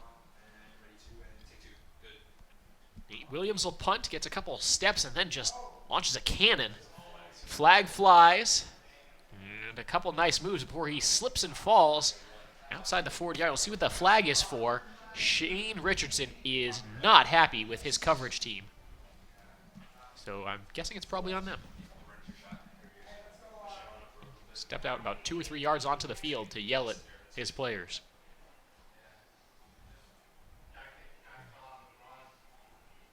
Sometimes when that happens, when there's a flag in that spot during return, it's often on the receiving team. Yeah, it's on the receiving team. He was probably stepping on the field to yell at a referee explaining the penalty. Maybe. Didn't really see what happened. It could have been that once the player got held, he maybe sort of gave up on the play. Or blocking that back. That'll That'll sometimes get a coach riled up is if a guy thinks he knows that the flag is coming, he'll sort of just give up on the play because he knows that it's but you can't count on the refs for anything. Play to the whistle. You don't play because you see a flag. Absolutely. Penalties now, 1 5-yard penalty against the Braves, 9 penalties for 74 yards against the Crusaders. It's killer. That's already about their season average in terms of penalty yards, and it's their first possession of the third quarter. We're back. Hunter gives it up the middle, and the running back met by a host of Braves. That cold black defense just so stout up front. I mean, all along the line, setting the edge, great penetration up front, pushing the pocket. I mean, just really stellar defense. That's Tracy Scott who got the carry, gets a yard, but was plugging up all those gaps. Ed Hopper in the middle in particular, the senior from Kings Mountain, North Carolina. Shotgun snap, time. Hunter steps up in the pocket. Now he tucks it, throws it off short, and another example, slipping and falling. There were some Braves players around in the vicinity, but Javon Smith just couldn't really get a footing on that. So he comes up short of the first down marker. It's going to be 3rd and 5. And if he had stayed up, that's probably a first down. Yeah, sometimes your mind's telling you 1, 2, 3, and your feet are telling you 6, 5, 6.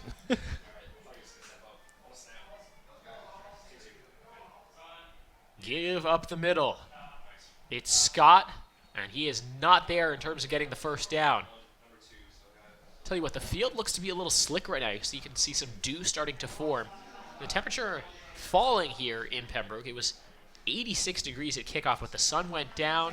It's been kind of muggy and humid the last couple days, and you start to see some low fog starting to roll in. It's now 74 degrees. That's a pretty quick temperature drop, and the field gets to be a little slick because of that.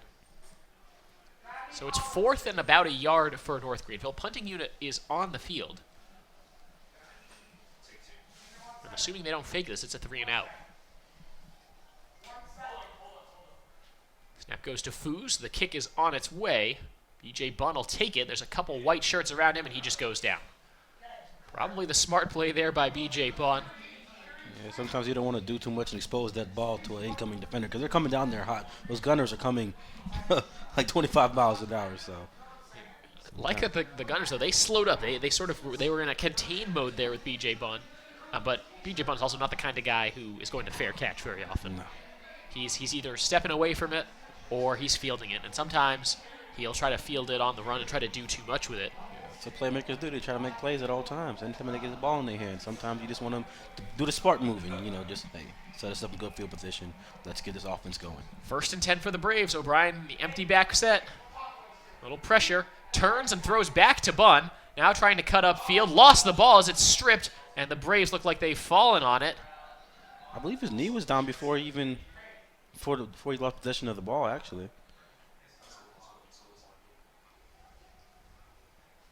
Really 2nd down for UNCP. Interesting play call there. Looked like a QB sprint left, then he turns, throws back over his shoulder, almost kind of throws it blind, but that's awfully dangerous. You saw that he had the 2 defenders coming off the edge, and one exposes your quarterback, and 2, you never know if you could have a defender in the flat waiting to pick off that pass. Jaden Funderburk comes back in after Chris Hassard lost his helmet, so that's the starting center. Move some guys around now. Jared Johnson will be taking over at the center spot.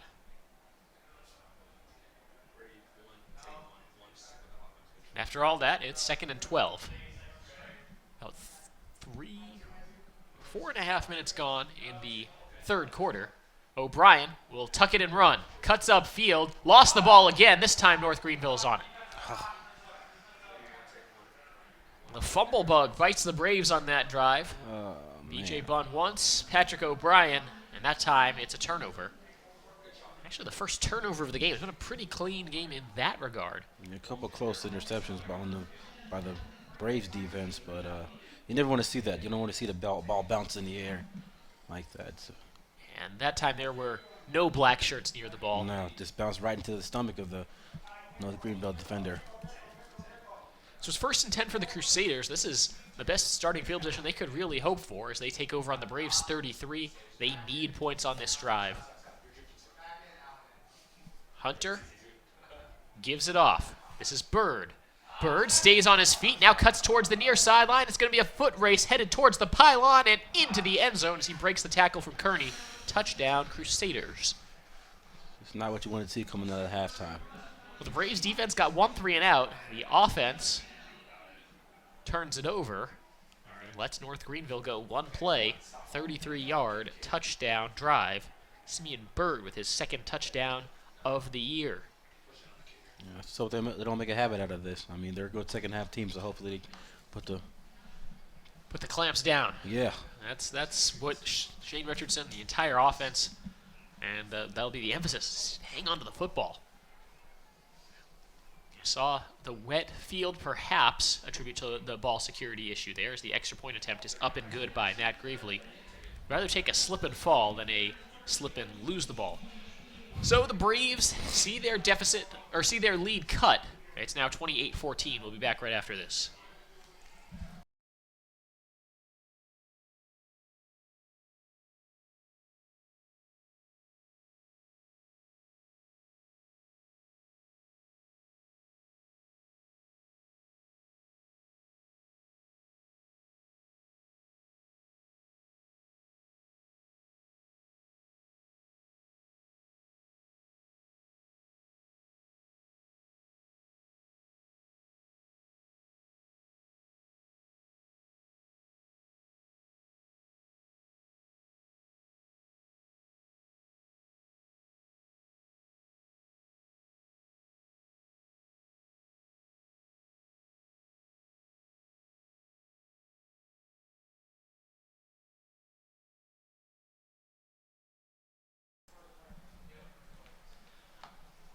See if the third time is a charm for the Braves on offense.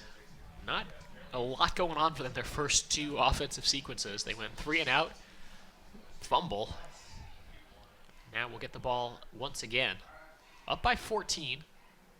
As the kickoff from Gravely goes right through the middle and out the end zone. A couple Braves players took a look at each other and asked, I don't feel like receiving that, do you? No thanks. No, I'll take it out to the 25. Yep.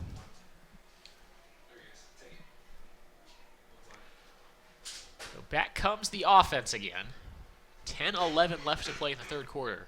And if the Braves know anything from what they've done earlier this year, is that it's a long football game. The second half can be completely different from the first. UNCP trailed against Winston-Salem State 17-0. They kicked just a field goal before halftime. Came back, scored the last 17 points in the second half, and won the game 20-17. So it's a long game, and the Braves need to keep the foot on the accelerator as Rontonio Stanley gets a yard. Yeah, you got to come in at like 0-0. I'm pretty sure that's what the North Greenville coach was telling his players at halftime. Hey, it's 0-0 right now. The second half, you got to hold another 30 minutes of football to play. So just you got to instill the same mentality in your players here on the Braves sideline. The Braves took care of business in the first half.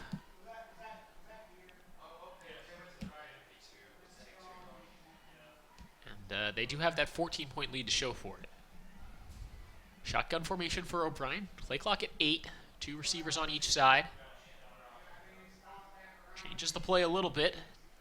Pressure comes from North Greenville. It's picked up. The throw over the middle. Incomplete.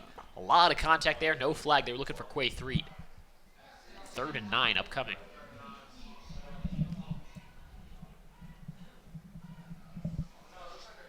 I don't want to get some kind of rhythm here. You don't want the momentum to swing in the other team's direction. Tight end Ronald Porter checks into the game. There'll be 3 wide receivers, Porter, and then the running back Stanley. Problem with the play clock. We need to reset the play clock. So the Braves will have plenty of time to get this play off. An important one here, 3rd and 9 from their own 26, in danger of going 3 and out again. Snap to O'Brien. Pressure comes, has time. Throws, incomplete. And again, no flag. B.J. Bunn got tossed out of bounds. Yeah, you know, what I've noticed is that they put more emphasis on covering the middle of the field. To see they were getting taken advantage of in the first half on that, and I mean, on the UNCP, you'd think there's have so many guys sitting in the middle of the field. They're no longer running the single high safety. They should probably take some shots down the field on perimeter. I mean, whenever you get B.J. Bond on the outside one-on-one, I'm taking him over the defender any day. Nigel Gay is giving up some size to B.J. Bunn at 5'9", 160, but he is a notorious lockdown corner. I think that's who they have on Bunn right now. As Williams' punt bounces out of bounds at about the 42-yard line. So solid starting field position here for North Greenville. They've already scored once in the third quarter, and it's still early in this third quarter, 9:08 to play. Work to do now on defense. Of course, you know, you can pick and say that, oh, North Greenville scored on their last drive. Well, it was a one-play drive. It was a 33-yard run, one breakdown in coverage, one missed tackle here and there. Shane Richardson has talked about, you know, going back, watching the film, and seeing how many guys are out of position. And when the defense is clicking, like they've been in the second halves of games this year, there's been one or no guys out of position for Code Black. Play fake. Hunter with time fires a deep ball. Looking for a man. It's free and tipped incomplete. Flag on the play back in the area where there was the throw, and I'm not sure. Hunter took an absolute shot there. That might be a late hit on the QB. There it is, roughing the passer on UNCP. It's a 15-yard penalty and an automatic North Greenville first down.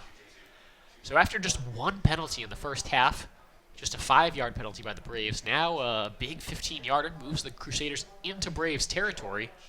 1st and 10. Wipes out a good coverage by Tyler Threat.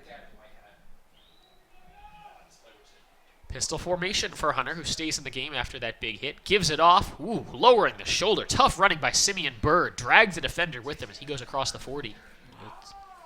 Some tough downhill running by the North Greenville running back.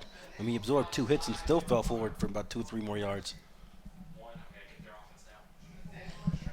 2nd down and call it 6. They need to get the ball to the Braves' 32-yard line. Give it back to Bird. This time he's met. Good low wrap-up defensively by Albert Wright.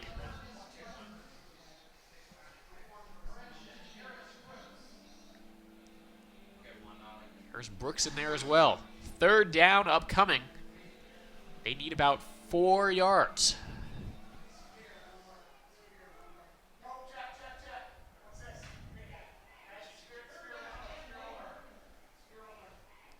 Late substitution here for the Crusaders. That's big number 35, Tristan Jackson. 5'8", 220-pound running back. They load up the backfield. Now they motion Jackson to the outside. They give it up the middle, trying to fall forward. That's not enough for the first down for Simeon Burr. It's not even close. He get helped up by a couple of his teammates and a UNCP player right there in the middle of the line. Look like Marquin Hill. And it's a North Greenville offensive lineman who's a little slow to get up. That's number 73, the center, Michael Thomas, and that can be a problem. Looks like he'll get helped off quickly, so we'll keep it here. Not a full-blown media stoppage here for the injury. But you see sometimes problems when you have to go to the second-string center. Yeah, he doesn't have much time with the quarterback. He doesn't run with the ones as much. It's not as much a problem for teams that are in the shotgun. Most offensive linemen who have played any center and would possibly play center are used to snapping the ball into the shotgun. It's when the QB lines up under center that's where that exchange becomes a little bit more important. Because if you mess it up and you fumble, it's right there for the D-line. North Greenville and UNCP both play a lot out of the shotgun. Trying to set up a little screen to the outside. Oh, beautiful. It's not there. Beautiful. And there's the turnover on downs. North Greenville went for it there on 4th down. They kind of had to. You know what? That was a beautiful play by Bakembe Kearney. I mean, just not only taking on his man, but pushing him into the ball carrier and just washing them both out of in the same play, and then allowing the rest of his defensive unit to come in hot pursuit. Beautiful, beautiful, beautiful. That's gonna make defensive coordinator just elated right now. This is too far to attempt a field goal. The ball was on the UNCP 34-yard line. That was a loss of 3 on the play. Huge, huge stop by Code Black, and it gives the Braves the ball back. from their own 38. 7:12 remaining in the third quarter. Davis, the motion man. O'Brien rolls to his right, throws to his right, and through the hands, incomplete, trying to find John Allen. So after just one incompletion in the first half, it's fallen off a little bit here for Patrick O'Brien. Had that fumble as well. He's now 21 of 25 for 255 yards and 3 touchdowns. Yeah, he's seeing a lot more pressure here in the second half than he was in the first, so you can see him trying to roll the pocket to his strong side. In other words, he's not struggling today, but taken just since halftime, he's not been up to the standard that he set for himself in the first half, but not many QBs would be.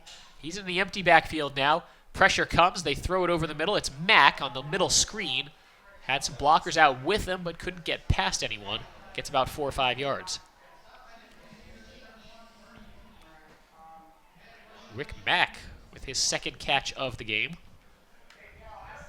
It's going to be 3rd and about 7. Cliff Jones comes into the game. So the running back, but he's their power back. Imagine he might just come in to block. Good pass protector. 3 receivers to the left, 1 to the right. It's Bunn at the bottom of the screen, matched up one-on-one against Nigel Gay. Time for O'Brien. Surveys the field. He'll check down over the middle, and strung out is Cliff Jones. He'll be pushed out of bounds. Basically no gain on the play, and it brings up a 4th and long for UNCP. Hey, give credit where credit is due. North Greenville defensively is so much improved. They seem to have figured out what the Braves are trying to do in aerial attack. They made great halftime adjustments. Like I said, they're clamping down on that in the middle of the field. Their linebackers are taking deeper drops so they're not exposing their safeties. And they're playing good defensive. They're getting good pressure up front with their linemen and good edge setting by their defenders. Daring Patrick O'Brien to run there. He did not take off. Williams sends the punt. And, Gay gets away from one, now tries to go to the far side, and he will not get away. Dikembe Kearney again, flying like a missile. It's beautiful when you see defensive backs looking for contact and trying to actually willing to tackle. Well, Kearney, a guy who was listed as the second-string safety, but he's seen a lot of reps in just regular defense today, as well as his normal spot on special teams. Flag on the play near the line of scrimmage. And it's an illegal formation on UNCP. Too many men in the back. They didn't have enough guys up on the line of scrimmage. So it's just 5 yards tacked onto the end of the return. In terms of penalties that you can have go against you, that's one of the least costly. You'll live with that. I mean, just on the huge tackle by Dikembe Kearney alone, you're just giving back those 5 yards from the missed arm tackle. So a chance, though, for North Greenville with under 6 minutes to go in the third quarter. They can make this a one-score game again if they can find the end zone on this drive. Ooh, ball popped out on the handoff. Braves say they've got it. That was right there, and it's a Braves ball. Turned over on the handoff. We were just talking about that, the center exchange, and it was a bad handoff. And a couple players down. There's still players fighting for that ball, but more importantly, an official who's shaken up on the play. He's still down on the turf. See if we can figure out who recovered that fumble for UNCP. Finally, the last of those Crusaders players who were in that pile get helped up. And while the official gets some medical attention, we'll step aside for a moment.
looks like that official will stay in the game. Let's give a shout out to our officials today. Referee Rick St. George, umpire Matthew Wiggins, lineman Lynn Bostick, line judge 2 Willingham, back judge Blake Parham, field judge Thomas Hand, and side judge Justin Ford.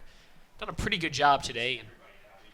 And fairly emotional, something that's sort of a rivalry, not the same as UNCP Winston-Salem State or Fayetteville. Free play. O'Brien looking for Bunn on the near side. Oh, he almost had a spectacular one-handed catch. Number on Sports Center again. Yeah, for those of you who missed it, ladies and gentlemen, and you somehow missed the social media blitz, the viral video from last week, just go ahead and check our YouTube page. You're on it right now. Go down a couple videos in the last week. You see B.J. Bunn's sensational one-handed grab against Shaw. Now, some places were calling it a touchdown catch. It was not a touchdown. They marked him down about a foot from the goal line. Then the next play, Patrick O'Brien punched it himself on the QB keeper. But lying on the ground, he almost jumped too early and hauled it in one hand, backhand, and brought it into his body. That was a encroachment on North Greenville, so it is a 5-yard penalty. 1st and 5 for the Braves. O'Brien, they give up the middle. Room to work, keeping the legs going. This is Miles Grant. He's inside the 10 and goes down. He wanted to break that last tackle. Man. But it'll be 1st and goal coming up for the black and gold. I love watching Miles Grant run the ball. It's reminiscent of Frank Gore. His legs churning, fighting for extra yards, following his blockers. Just beautiful, hard-nosed running. Grant, a sophomore from Rockingham, North Carolina. 5'11", 185, but he looks for contact. And he plays like he's 220. Grant stays in the game after that big run. There's a fullback Davis in front of him, 2 receivers to the left. Pistol formation O'Brien. Play clock down to 6. 1st and goal from the 7 for UNCP. They give it back to Grant, dances around a couple linemen, and then he's wrapped up. No big breakthrough there as the big guys get him in their hands. Nice little sidestep for 2 or so yards. That's number 91, Seth Lauder, a nose tackle. And we talked about how tough it is to play a 3-4 defense, and especially when the defense is on the field as much as North Greenville has been in this game. The Braves just possessed the ball an awful lot in the first half. 4 receivers in this formation. Shotgun snap. O'Brien, the lob to Bunn, back of the end zone, leaps up, makes the catch. Touchdown, Braves. Wow. Mano a mano, and B.J. Bunn wins that battle. 2nd touchdown grab of the evening for B.J. Bunn. His 5th touchdown catch of the season. What a game he's having. Oh, wow. I mean, that quarterback receiver chemistry is beautiful. You love to see that come to fruition. I mean, I know they eat it up in practice all day, every day, but just watching that on game day just come together, and 2 touchdowns today. Matt Davis to attempt the extra point, nearly blocked by North Greenville, but it is up and it is good. Hey, B.J. Bunn is 6 feet tall. Usually when you throw the fade to the back of the end zone, you're looking for those tall receivers. B.J. Bunn just went up and got it. It's 35-14 Braves with 4:24 to go in the 3rd quarter.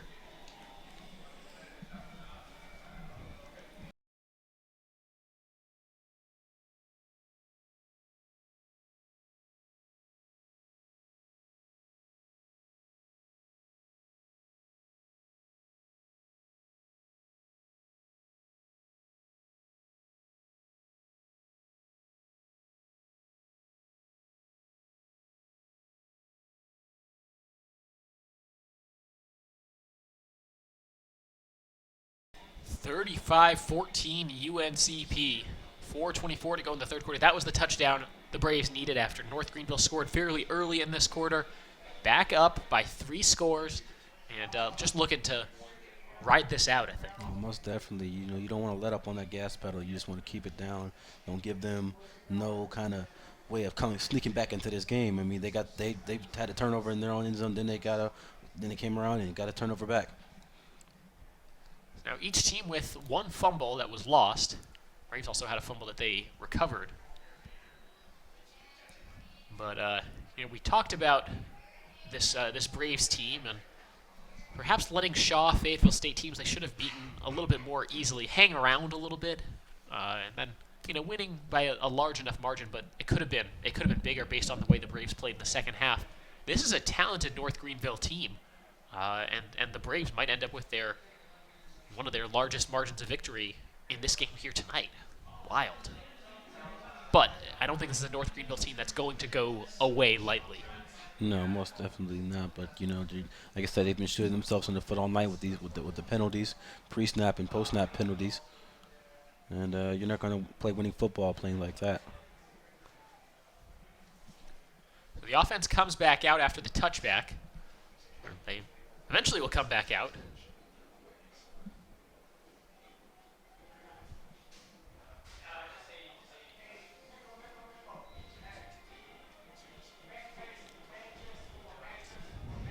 Sophomore quarterback Will Hunter has taken all the snaps today for the Crusaders. And I was going to say under center, but I don't think he's been under center for any of them. 4-man rush by UNCP. Hunter airs it out, has a man, led him a bit too much. Incomplete. Just missed him. He had a step on the defender, too. It's Javon Smith up the far sideline. And if that pass hits him in stride, he strolls into the end zone for a touchdown. But you're also asking him to, hit a dime 40, 50 yards upfield. That's hard to do. For any quarterback at any level. Oh yeah, you see NFL guys miss that all the time. Short check down throw, a little screen pass on the right side. Blockers out in front, and now it's a foot race. Demaje Rooks still going, and he is all the way down to the Braves' 30-yard line. Wow. Gain of 45 on the play. First down. Just saying, they weren't going to go away lightly.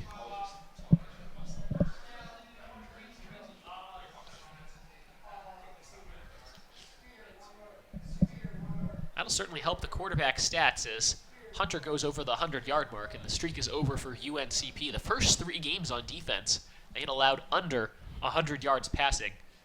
Unless there's a minus 20-yard pass play in the cards, that streak is over. Long throw, incomplete.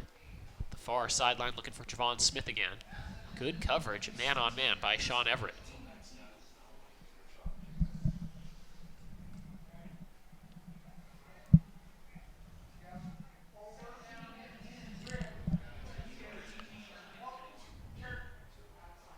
That's Mason Sanders on the far side. I was going to say, Javon Smith is listed at 5'9" as a receiver, and Mason Sanders towers over his DB. Sanders is 6'6". This time they give it to the running back Bird, and he's taken down. But on the near side, Javon Smith was actually the top receiver for North Greenville coming into this game. And you don't see very often where a receiver is giving up height to the DB. No. No gain, so it's 3rd and 10. The Crusaders don't want to stall out here. This is a tough spot to be in for a team down by 21. You're right on the edge of field goal range for your freshman kicker, Matt Gravely. Imagine this is 4-down territory. 3 receivers to the left, shotgun snap. Time for Hunter. That time is run out. He's flushed out of the pocket. Pump fake. The throw tipped incomplete. In and out of the hands of the receiver. That time it was Javon Smith he was looking for. And let's see what the Crusaders do. They appear to be bringing out the special teams unit and try a long field goal here. It's going to be a 46-yarder.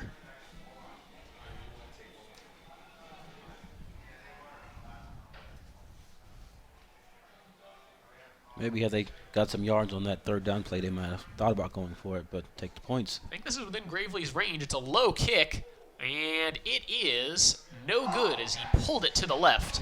So an empty drive there for North Greenville. They had a long pass play, 45-yard gain.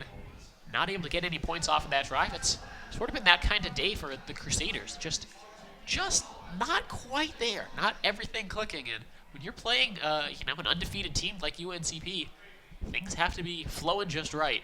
Well, whenever you're missing your receivers by just an inch, just a little bit here and there, it wasn't even wide left. It was just like he just missed it. I mean, granted, it was a low knuckler ball, but anytime you have things not go your way like that, that can lead to a large deficit you got to climb yourself out of.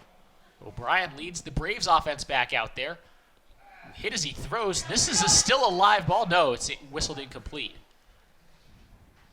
John Allen let it go originally, and there's a flag in the defensive backfield. Let's see what this flag is for us. Could be holding on either the offense or the defense. He's basically trying to go screenplay right side, and that's on the left side and 10 yards upfield.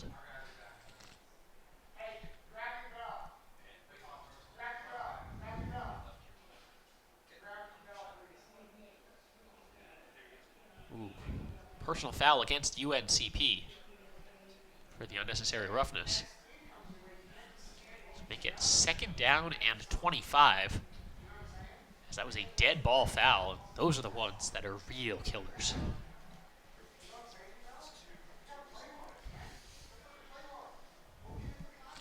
So the Braves go all the way back to their own 14-yard line. It'll be 2nd down. A very long way to go.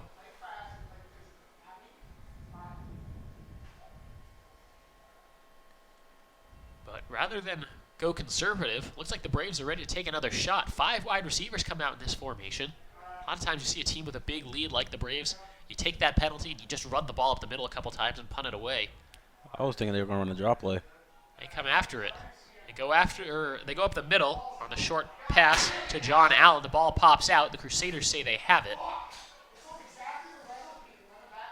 And that could be the argument as to why they should have just run the ball up the middle 3 times. Yeah, you know, I didn't agree with that play call there. I just figured they, maybe fake a pass and just run the delayed draw. I mean, the play call itself was fine. Just a safe throw over the middle to wide receiver. Just got the ball knocked out, and now the Crusaders, looking for some deja vu all over again, taking over after a turnover in Braves territory. Will try to probably strike quickly here, knowing that the third quarter is starting to run out on them. This is the best field position they've had all night. 24-yard line of the Braves. 1st and 10 for North Greenville after the Braves' 2nd turnover. 2 receivers left, 2 to the right. Will Hunter in the shotgun. 4 down linemen for the Braves. They rush just 4. Hunter, pump fake. Now throws to the left. Ooh, through the hands of Javon Smith, incomplete. Remember, Smith dangerous. is the receiver who's 5'9". I think he threw that thinking that he was throwing to the guy who was 6'6". That was awfully dangerous because as soon as it went through his hands, I saw 3 UNCP defenders in the vicinity. He's lucky that didn't get picked off. Those tip interceptions can be just killer for a QB because it gets in your head a little bit. Patrick O'Brien, last week when he threw 5, 2 of them were off the hands of his receivers. Just some bad bounces. Delayed give. Didn't really sell it that well, but good block up ahead for Scott. Scott galloping towards the end zone. He's in standing up. Touchdown, Crusaders. That's the kind of play I expected run by UNCP, the delayed handoff. I would have been Well, it just gave the blockers a lot of extra time. As soon as that ball was snapped, it looked like Hunter was going to give it off. He never really looked upfield. You talk about play action, the ability to sell play action for a quarterback.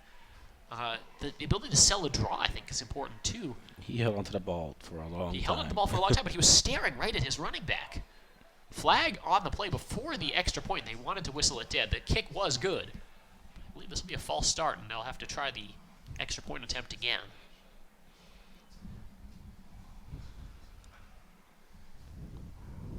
As it is, we've got a ball game again, though. 35-20. Still up by 2 scores, but you can't let up on that gas pedal. You gotta keep running the gas. Don't get discouraged by that turnover from the last drive, but still don't be too conservative to where you let them creep back in the game, but still be somewhat aggressive and try to score some more.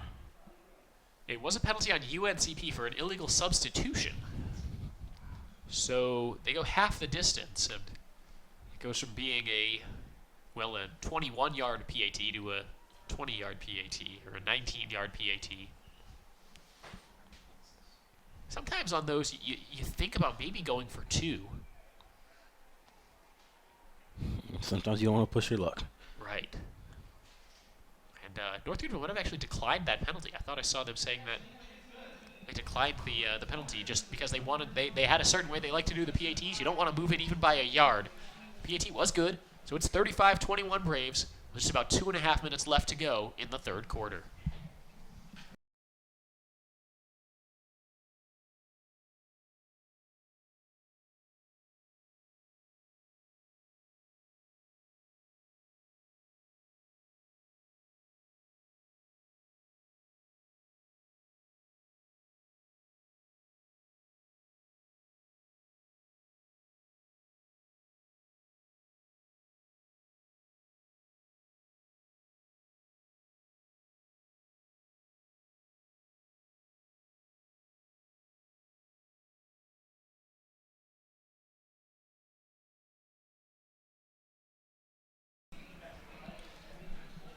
Back deep to return for UNCP, it's Miles Grant and number 87, Rick Mack.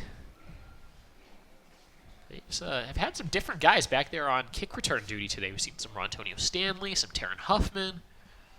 It is not a stone-cold lock as to who those guys are going to be. Fielded by Grant at the 3-yard line. He'll try the near sideline. Breaks a tackle, stays on his feet, has a seam, has some blockers out in front. Trying to break another tackle. He was one-on-one against, that wasn't the punter. Or it was. So the kickoff man was the guy who brought him down, and now flags are flying all over the place. Right down near the 40-yard line. We'll see if it holds up. As, boy, Grant was out there looking for contact against the kicker. Oh, man, he's running that kickback like he was running the ball out from a handoff. After the play, unnecessary roughness on North Greenville. So now we've seen each of those go one way, one each way, that is. 15 yards were given away by the Braves on a recent drive on their last offensive possession. Now the Crusaders giving it back to start the Braves off on their drive. So let's start in Crusader territory, 1st and 10 with 2:15 left in the third quarter. Up 35-21. And I don't think the next Braves score clinches it, but if the Braves can score, I think 2 more touchdowns, I don't see the Crusaders getting to 49 in this game. Another thing about the Braves' way they score is they eat up a lot of clock while they're driving down the field. They haven't been taking many shots. So let's keep them trickling the ball down the field, boys. Give it up the middle for Stanley. Powering forward. Someone's helmet came off on that play. And another flag flies. It's right tackle Daniel Butler. And often when that happens, it's going to be hands to the face, but we'll see. So Butler will have to be out for this next play.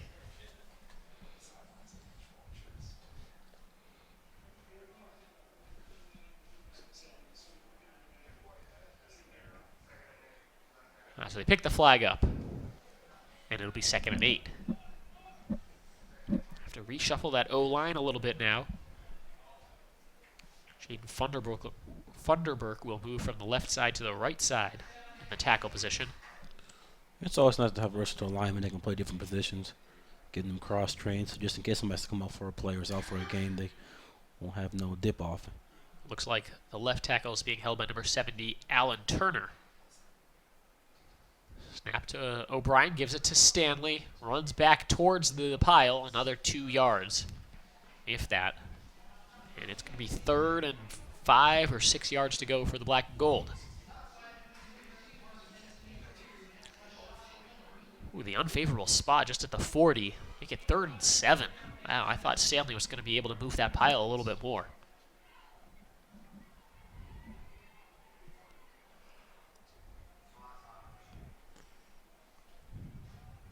Just over a minute to go in the third quarter. This could be 4-down territory for the Braves. Just a 3-man rush. Time for O'Brien. Check down over the middle to Bunn. Bunn stretches it to the outside. A little hop, step, hesitation, and he has the first down out near the 30-yard line. First down, Braves. Get the ball in the hands of your playmakers and let them work.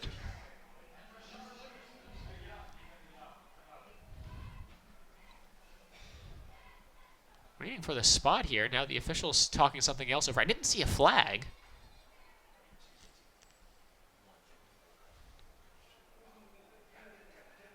Oh, there was a flag, and it's a face mask on the defense. Tack some more yards on there. So it went from being good for the Braves to being great for UNCP. Another North Greenville penalty. Self-inflicting wounds. Digging that hole deeper.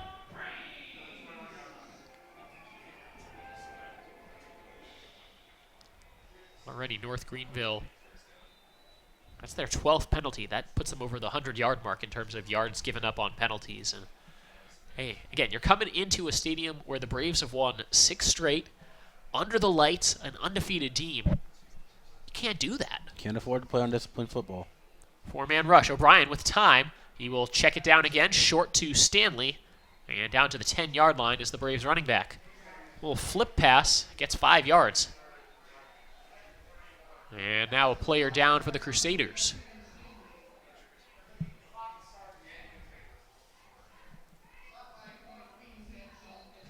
Helped back up with 8 of his teammates. Now the medical staff will take a look at him. It's number 43, Dalton Pilgrim, one of the starting linebackers for the Crusaders. He'll get helped off the field, and the Braves will face 2nd and 4 from the 10-yard line. They can get a first down without scoring, and they don't need to run a play here before the end of the 3rd quarter. Just keep milking that clock. And to go up by 3 touchdowns, either at the start of or early in the 4th quarter, it's not insurmountable. Crazy things happen in football, but it's usually warrants victory. You feel confident about it. It's a pretty healthy lead. Not sure the Braves are going to run this play. O'Brien just out there talking to his guys, chatting it up. Under center, maybe he'll try a quick snap here. But probably not, as the Braves walking off the field. So that is the end of the 3rd quarter. When we come back, the Braves will have 2nd and 4 deep in North Greenville territory, up by 14, looking to finish it off. Stay tuned.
Back for the start of the 4th quarter, UNCP playing pretty well against a good North Greenville team. The Braves come in at 3-0, the Crusaders at 2-1.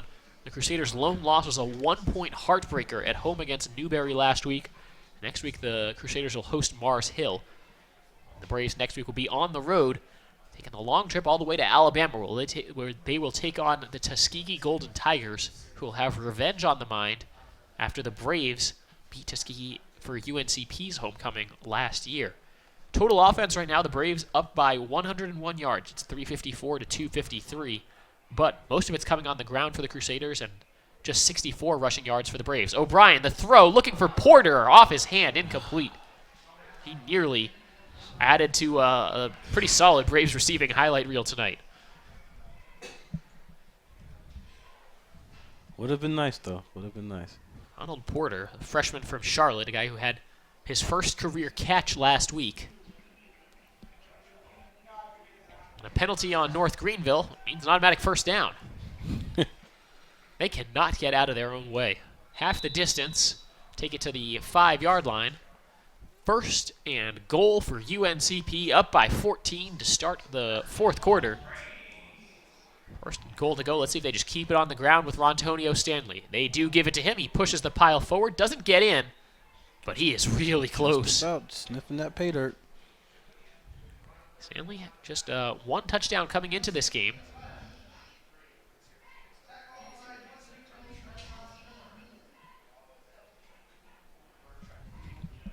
See if the Braves go quickly here.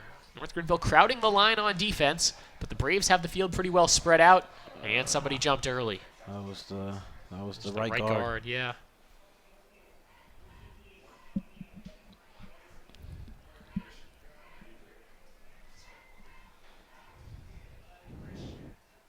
That's number 58, DeMarcus Whitehurst.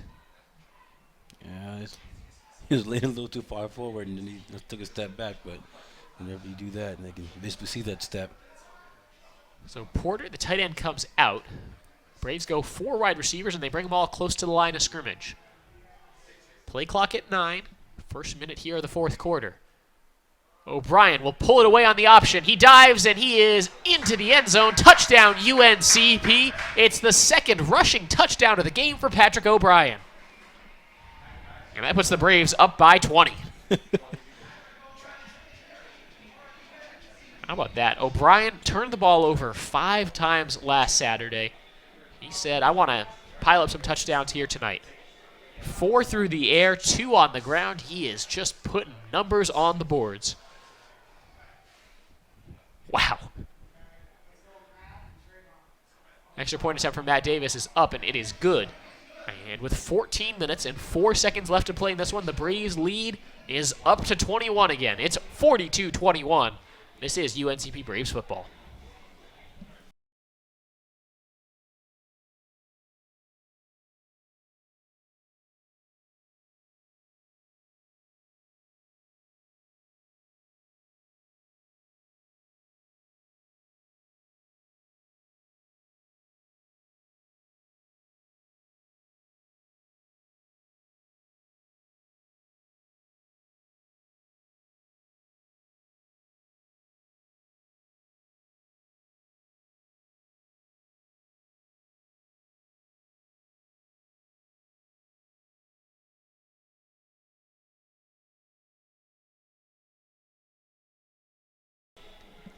What a day it's been for Patrick O'Brien. 4 passing touchdowns, 2 rushing touchdowns, and the Braves up 42-21.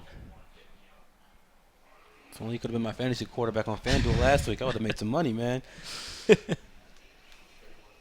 So the Braves trying to get to 4-0 on the season and keep their home winning streak alive. Lumpy Guarantee Bank Field has been the friendly confines for UNCP last year or so. 5-0 at home a year ago, 1-0 at home this year. Their last loss at home was to close out the 2014 season.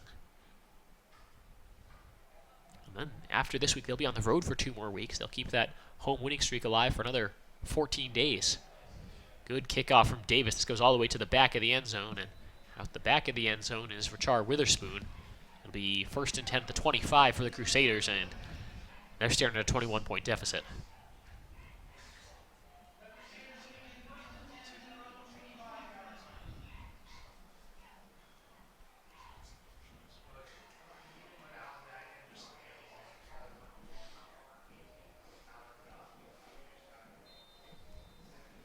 Big 42-21 lead. It's sort of been a near polar opposite of last year's game between the Braves and Crusaders when North Greenville led 34-0 at halftime. Braves actually won the second half, but ended up falling 40-17. I'll tell you, that was a quiet bus ride home. Not going to be the case here tonight. Oh, good play fake, and a man wide open is Mason Sanders. He's across the 50 into Braves territory. Braves bit hook, line, and sinker on the play action. That's how you draw it up on the chalkboard.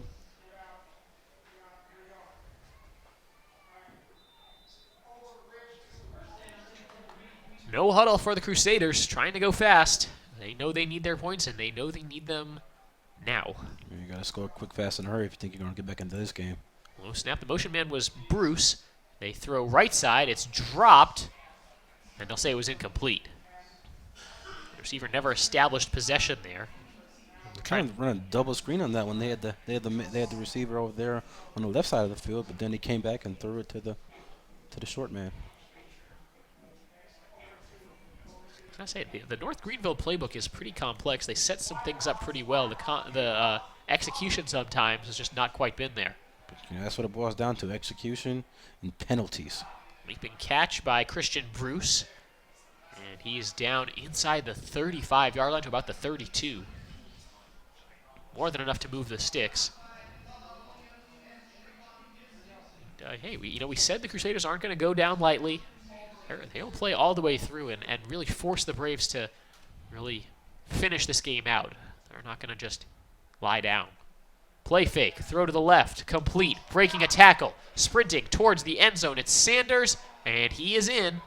Touchdown, North Greenville. A very quick drive by the Crusaders. And with the extra point, they can cut it back down to 14. Yeah, it's just a bad missed tackle by the defender on that play. So still plenty of things to work on. And I gotta say, this has been kind of uncharacteristic for UNCP. Shane Richardson, obviously the former defensive coordinator at UNCP, there's a nickname for the defense, but not for the offense. They call the defense Code Black around here. There's a lot of pride in the way the Braves play defense.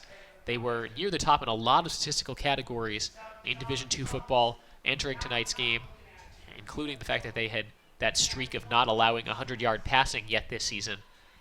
And they'll drop in some of those defensive rankings, but will probably rise in the overall rankings with this offensive performance. Still, just about 13 minutes to play in a 14-point game. It's not over yet.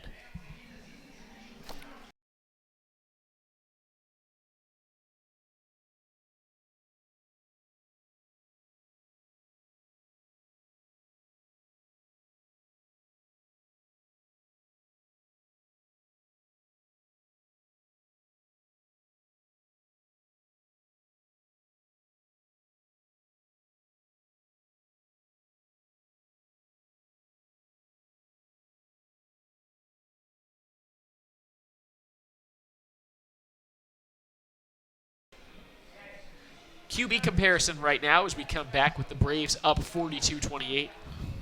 Will Hunter for North Greenville, 15 of 24 for 205 yards. And Patrick O'Brien for the Braves, 27 of 32 for 290 yards and 4 touchdowns. If you like passing offense, this has been a game that you would enjoy. Bit of a shootout. Gotta say, after the way the Braves had played the last couple weeks, if you had told me this game was going to be a shootout, I would have said, don't really like the Braves' chances and, had some offensive struggles. They've cleaned them up here tonight. Nice return. That's number 87, Rick Mack. And he likes the way that turned out for himself. Yeah, I wonder. Redeem yourself after that fumble early in the second half. Good way to come back, get a nice little return. Set your offense up nice at the 30-yard line? Just short of the 30-yard line, yeah. Check on the stats. B.J. Bunt, 8 catches, 91 yards, and 2 touchdowns.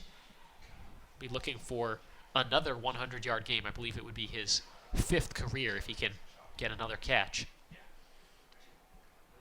They swing it to the left side for Allen. Allen tries to go sideline, now cuts back, and the defense catches up to him there. Gain of about 2 on the screen pass.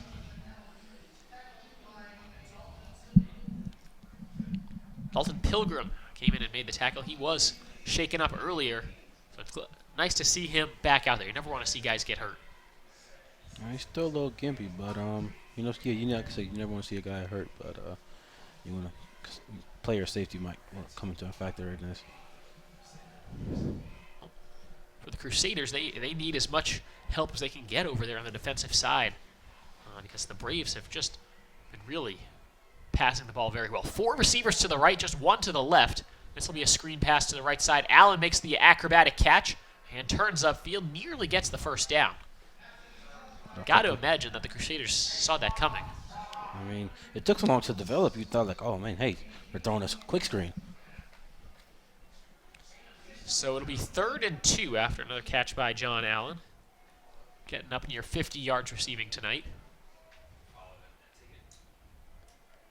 As the Braves trot some more personnel onto the field. They go a little bigger in the backfield. Fullback Dylan Davis. Running back is Cliff Jones. He's sort of that 3rd down, short yardage back. Let's see if they let him pick up these tough yards. 3rd and a long 2 from their own 37. Crusaders showing blitz. Flags fly. They blow it dead. Might be a false start. Probably a false start. Not a twitch for one of the interior linemen. Doesn't take much. The officials really watch for that.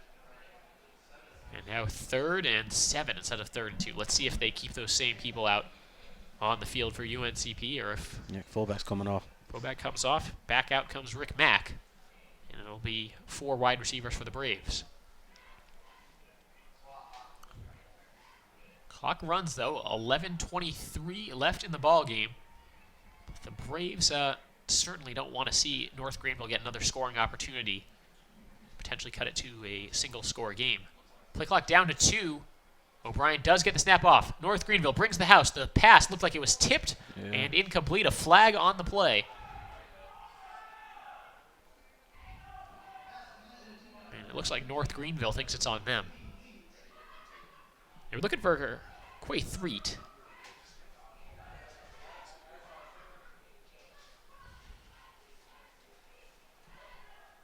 Reggie Woods also up there involved in the blocking upfield.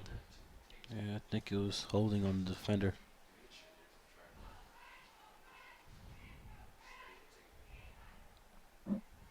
Officials not letting anybody go in and plead their case.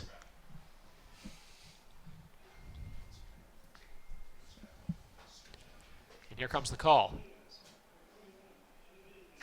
Yep. There's the first down for UNCP on the penalty, and hey, guess what? Down. Another North Greenville penalty.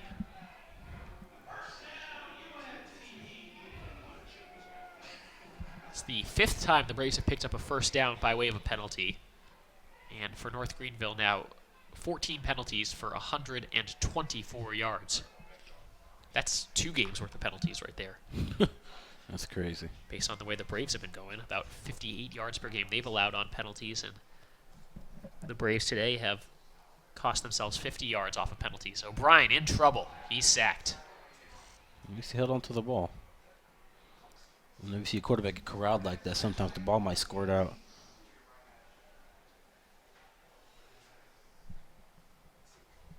That was a blitz from the middle linebacker, Quan Weeks, making the sack.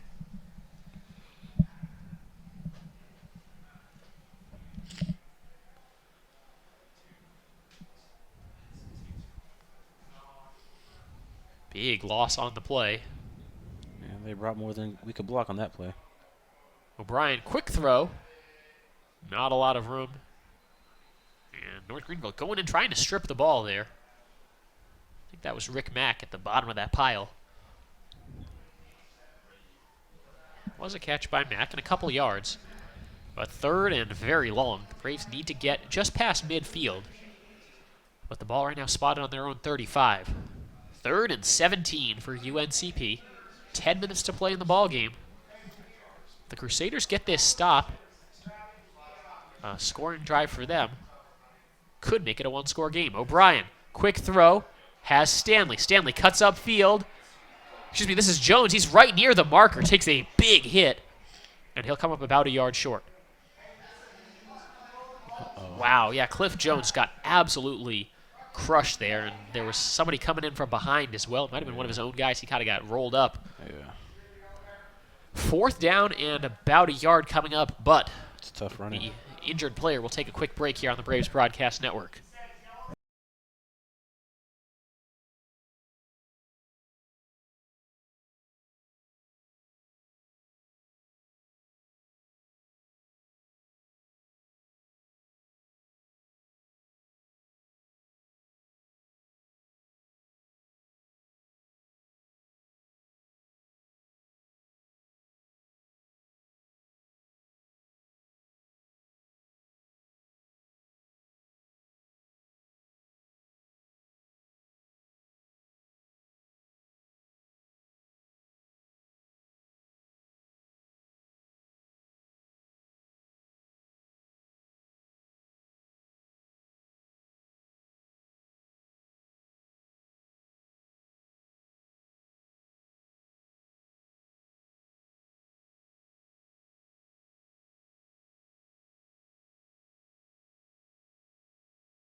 So Cliff Jones, one of the integral parts of this Braves offense, getting helped over to the sideline there.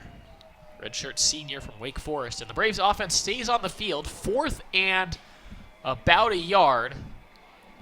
See if the Braves just go hard count here. North Greenville all around that line. O'Brien comes up to the line now. Let's see if he tries to sneak it. Oh, everybody jumping back and forth. Got him to bite. Both sides pointing to each other. But the Braves, I think, a little bit more confident that it's on North Greenville. Let's see who jumped first. They got him to bite.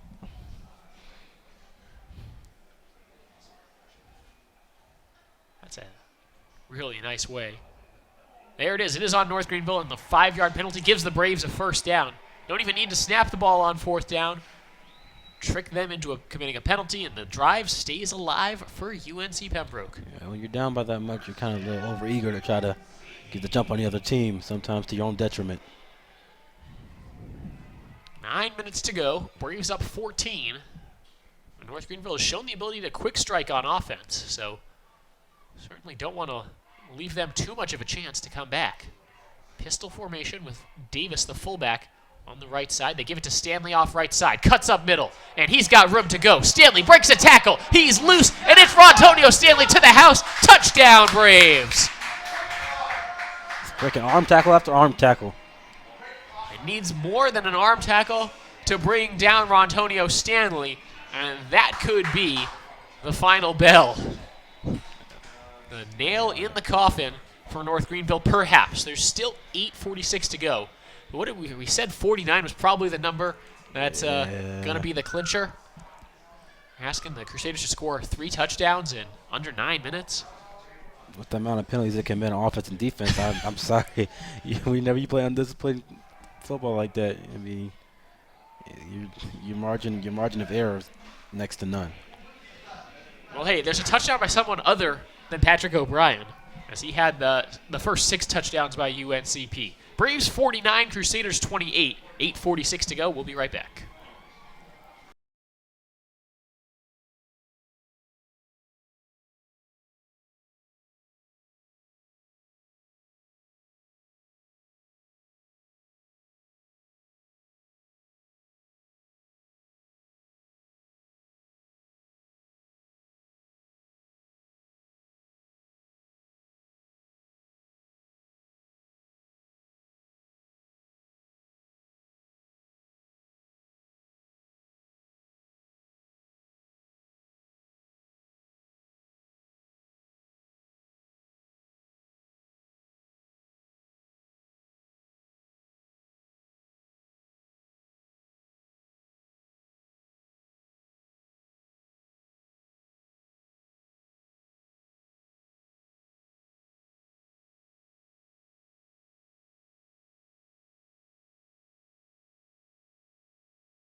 Hey, Rontonio Stanley with that last run put the Braves over 100 yards rushing, and he's just feeling the music right now. I'm not sure what that dance move is, but I like it. He's a Q, man. He's representing down there. Rontonio Stanley breaking loose and scoring a long touchdown run for UNCP. The kickoff by Matt Davis will be fielded about 2 yards in the end zone and just kneeled, so it'll be a touchback. And the Crusaders will take it out to the 25-yard line. Stanley now on the ground today, 10 carries, 79 yards, and that 44-yard touchdown just a minute ago. Talked about the day Patrick O'Brien has had, how important it was for him to bounce back from the rough outing last week. 31 of 36, 317 yards, 4 touchdowns, no interceptions. Oh yeah, 2 rushing touchdowns as well. B.J. Bunn, 8 catches, 91 yards, 2 touchdowns. What this means, big pictures, it's going to be really hard to pick a player of the game or a performer, Brave of the week. It's a collective team effort. Everybody's playing one sound, one mind. Blitz comes, throw over the middle from Hunter, complete. Another broken tackle. And some room to go for Javon Smith, who stays fighting for some extra yardage, doesn't really get it, but does have a first down. Gotta say, if the Braves would just wrap up, this game would be over. This game would have been over if they would just wrap up. But you gotta chop your feet. You can't just dive at somebody's ankles to try to get them down by their calf or something. You gotta wrap up, get around that waist, do the little gator roll. Long ball left side, has a man, catch made, takes him out of bounds. Oh, they say he was incomplete. He didn't get the foot down. Wow, if that throw is on target, Mason Sanders is strolling into the end zone for a touchdown. Oh, yeah. Instead, it's incomplete. It would have been a 61-yard pass. Those are the kind of plays to separate winners from You know. And that's the difference between a 10-0, 9-1, 8-2, and a 5-5 team. Let's Yeah. put it that way. The Crusaders right now at 2-1 and looking 2-2 directly in the face. Gang tackle there. They blew the forward progress dead. The ball looked like came out, but no doubt Christian Bruce didn't have any forward progress anymore. No. Nicole Black was swarming to the ball once again. 8 minutes to play in a 21-point game. Tell you what, the Braves have had these kinds of games this season. They're not blowing teams out. 50-28.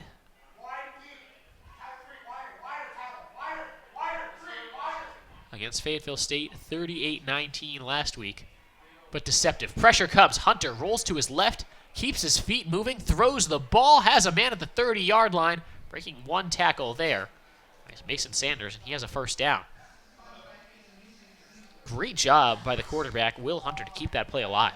Yeah, anytime you see the quarterback break contain like that, you want to, yes, keep your eye on him, but you got to keep your eye on your man if you're the defenders back there. Let the linebackers and the defensive, the front seven worry about the quarterback. You just keep your eye on your guy, so in case he does break contain, he doesn't get a big chunk play down the field like we just saw. Will Hunter up to 250 yards through the air. Remember, Code Black had not allowed 100 yards through the air in a single game yet this year. Delayed give. Oh, great job. And some room to work again for Simeon Bird. Did the ball come out there at the end? I don't think so. But great draw play again. They get the Braves coming after the quarterback on that delayed action. Yeah, that's one play. That's one place they have excelled tonight. Is the run after the catch for the receivers and the draw plays by the running backs. Has just been when they begin most of the yards tonight. 7 minutes left. And this is a straight give. Right side, Bird, nowhere to go. Shrugs off one tackle, but then just allows more guys to come to him. Gotta say, at this point in the game, I don't think if the Crusaders are going to make the miraculous 21-point comeback, they can really afford 3-yard runs up the middle. Nah, it's kind of also going to eat up clock. And I know there's the temptation is to, you stay with your offense, you keep working on, you stay with your game. Bird is a little shaken up. He'll make his way over to the sideline. you kind of got twisted down awkwardly on that last play, fighting for those extra yards. Sometimes you leave your backside susceptible to big, large hits. 2nd and 7 from the Braves 12. 6.5 to play. Hunter calls out the play. Still plenty of time. Gets the snap. Just a 4-man rush. Throw over the middle. Complete. This time the wrap up by the Braves defense. But it's near a first down. That's number 9, Christian Bruce again. Guy came in with just one catch, and he's been targeted an awful lot here today. That's his 4th catch. 1st and goal from the 4 now for North Greenville.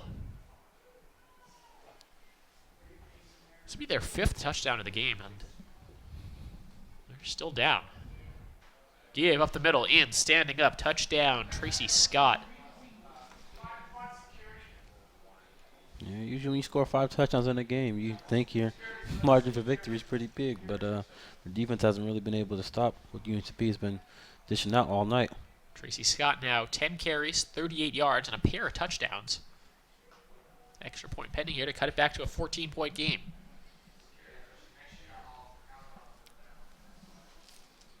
Snap, kick, point after is good. With 6:06 to go, it's 49-35. It's not out of the question yet, but it would be a really, really impressive North Greenville comeback. In other words, don't go anywhere, folks.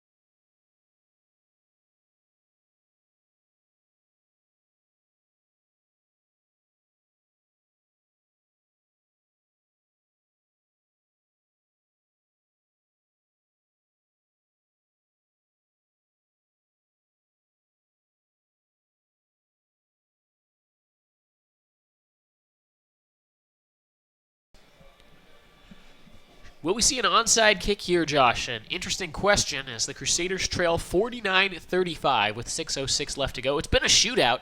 A lot of offense for both teams. Josh Reed, I'm Cameron Songer. Thank you so much for joining us. Parents and Families Weekend in Pembroke as the Braves try to stay perfect. They're 3-0, trying to get win number 4.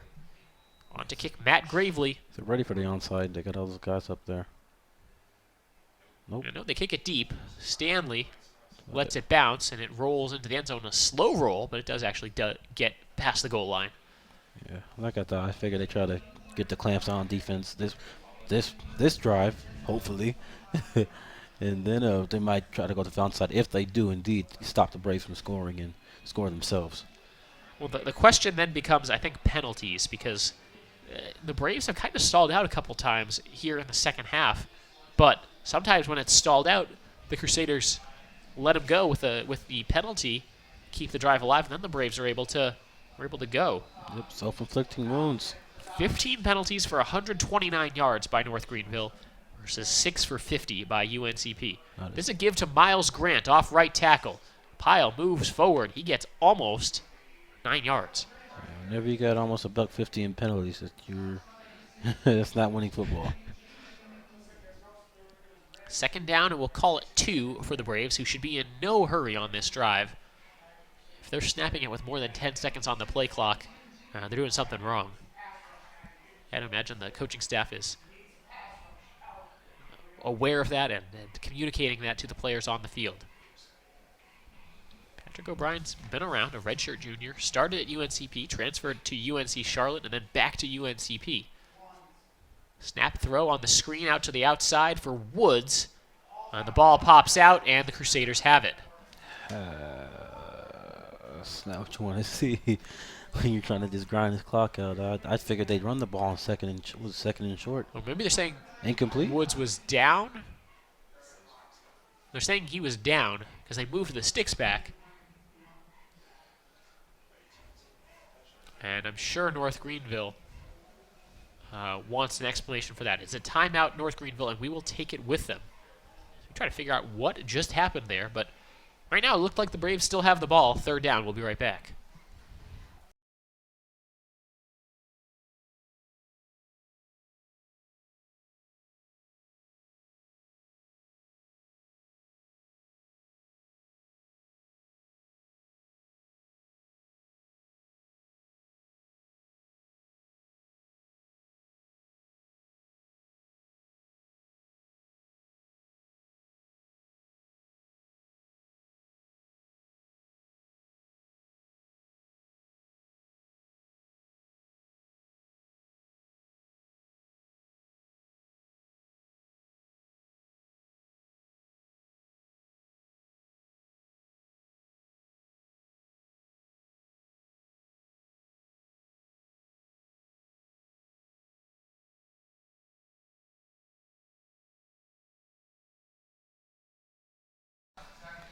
Third down and 5 for the Braves.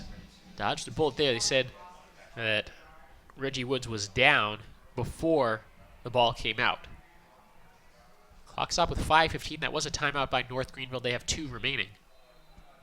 Flag comes and somebody jumped early. Yeah, false start. I'd say if it wasn't one of the linemen, it was the running back. It looked like tailback was leaning there. That's Miles Grant in the backfield with O'Brien. So it's now 3rd and 10. Yeah, if the running back is not set and the ball is snapped, that'll be a false start too.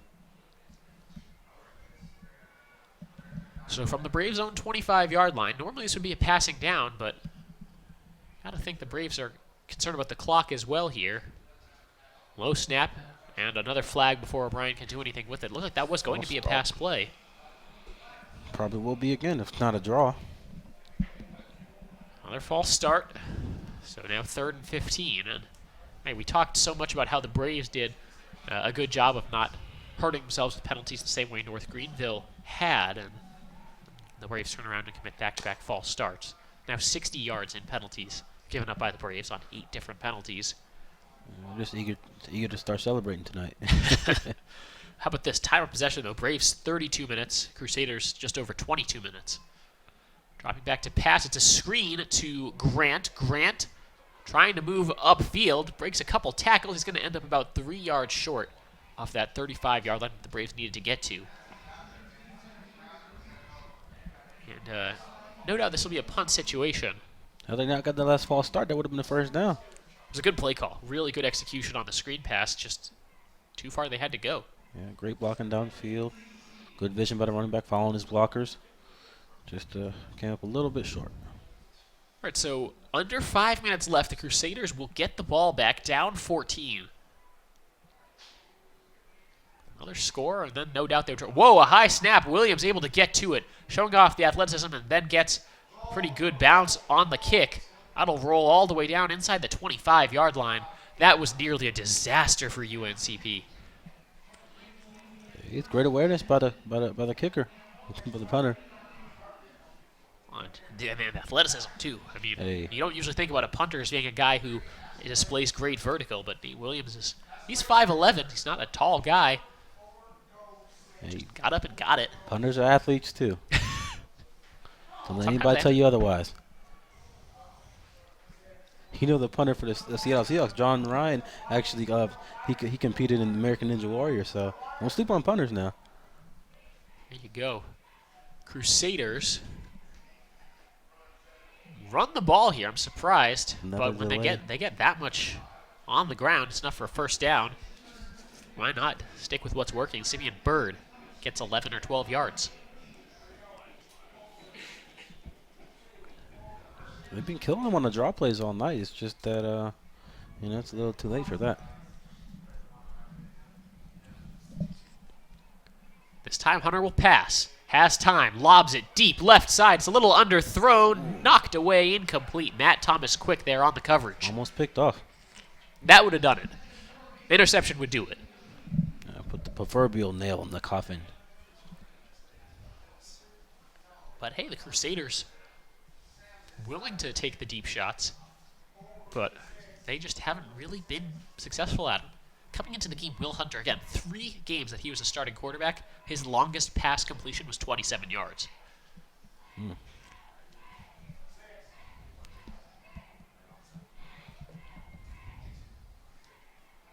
Again, the pass. Hunter over the middle, plenty of room. Here's Rooks, and he's down about the 40. Better tempo up if they think they're gonna get another score or any onside kick. Other than the 59-yard pass completion, that was a UNCP. I'm looking at the wrong set of stats here. The Crusaders have had plenty of longer passes than 27 yards. They had a 32-yarder and a 46-yarder. And now, Hunter will tuck it and run. Headed towards the first down marker. I think he got it as he goes out of bounds. Boy, I'll tell you what, the Braves might have kind of started their celebration a little too early.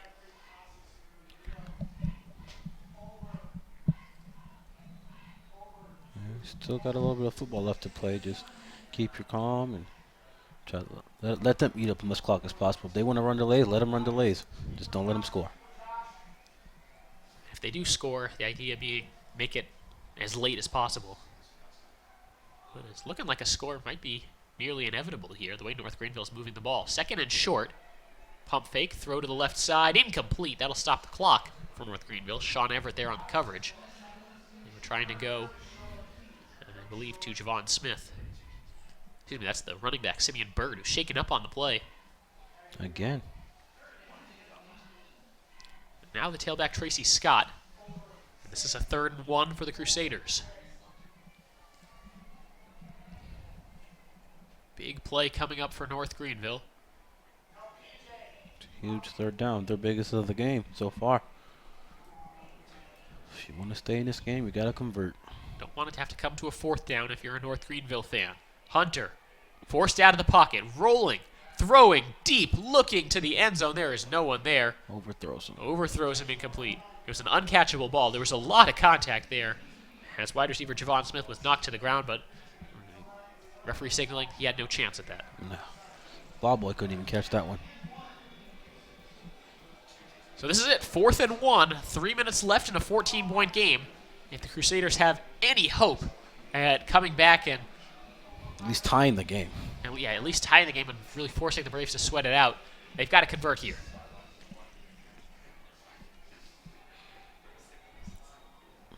Three receivers right, one to the left for Will Hunter in the shotgun. The snap, just a four-man rush. Fakes the delayed give, now throws. Incomplete. Incomplete. Great coverage on the far side by UNCP. That's Josh Manns and Sean Everett. And that gets the stop the Braves need with under 3 minutes to go. And with the way the Braves have had some fumble problems, you could almost argue there's not a bad idea to just kneel it 3 times and then punt it. Even if North Greenville burns their timeouts, they're not getting the ball back with more than, 2 minutes. I say just give it to the running back, fullback on belly plays. Churn, gets a good push, churn, eat up that clock. They only got 2 timeouts to utilize, and they're down by 2 scores. So a first down definitely seals the deal. Stanley dancing around 3 or 4 yards. There you go. Cover that ball up and just take it to the ground. Stay in bounds, take it to the ground. Crusaders call a timeout after the 3-yard run by Rontonio Stanley.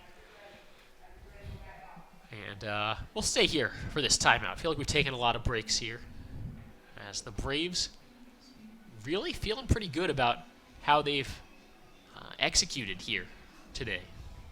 Oh, yeah, most definitely on offense. I mean, they've been churning, they've been matriculating the ball out. You haven't seen any real big shots, no 50-yard bombs, nothing like that. But, good run after a catch, good pass protection for Patrick O'Brien. Bill O'Brien. For Patrick O'Brien. And, he's had a clean pocket. Been really cutting up this North Greenville defense all night. Take this time, plug our upcoming broadcasts. Next week, we'll be at UNCP men's soccer as they take on Catawba. That's a Wednesday night kickoff. UNCP volleyball also will play a home game there. We'll let the folks over at WNCP TV cover. That'll be on local TV here in the Pembroke area, while we will be live streaming soccer. And then next weekend, the radio broadcast of UNCP football at Tuskegee on the UNCP Braves radio YouTube channel, and the home live stream of women's soccer against Armstrong State. Stanley gobbled up in the backfield. And hey, speaking of women's soccer, huge congrats to the UNCP women's soccer team. A 1-0 upset over number 9 Columbus State here this afternoon. Part of Super Saturday in Pembroke. It's been up and down. Let's say that. 2 games against Columbus State, UNCP women's soccer and volleyball. Women's soccer with the upset win. Volleyball taking the loss in 3 sets, and then UNCP men's soccer took a 2-1 loss to Chowan.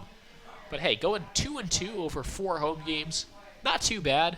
And the volleyball game was actually really competitive. I mean, even though they lost 3 sets to 0, they were in it. They were in every set until the end. It wasn't like they were getting blown out 25 to 0, 25 to 10. They just came up short. Just mistakes here and there.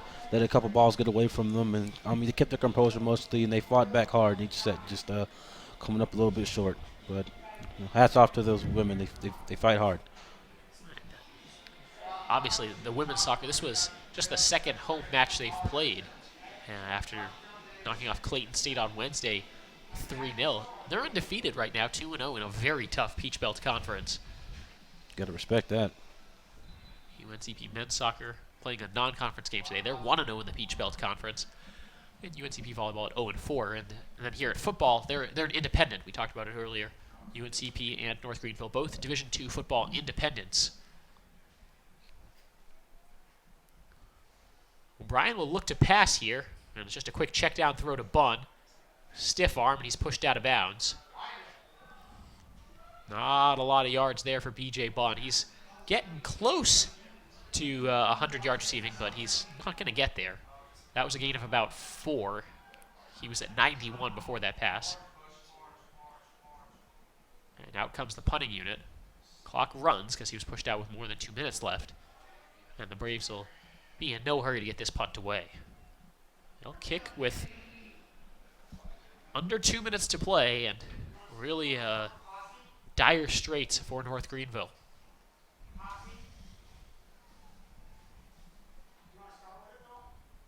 Williams with the low punt. It'll bounce and be fielded and going immediately down. is Nigel Gay. The tight end for the North Greenville is not the only dual player out here on the field today. Our own Dylan Harris, he doubles as the fullback and the long snapper for UNCP. So hey, everybody's got a dual threat.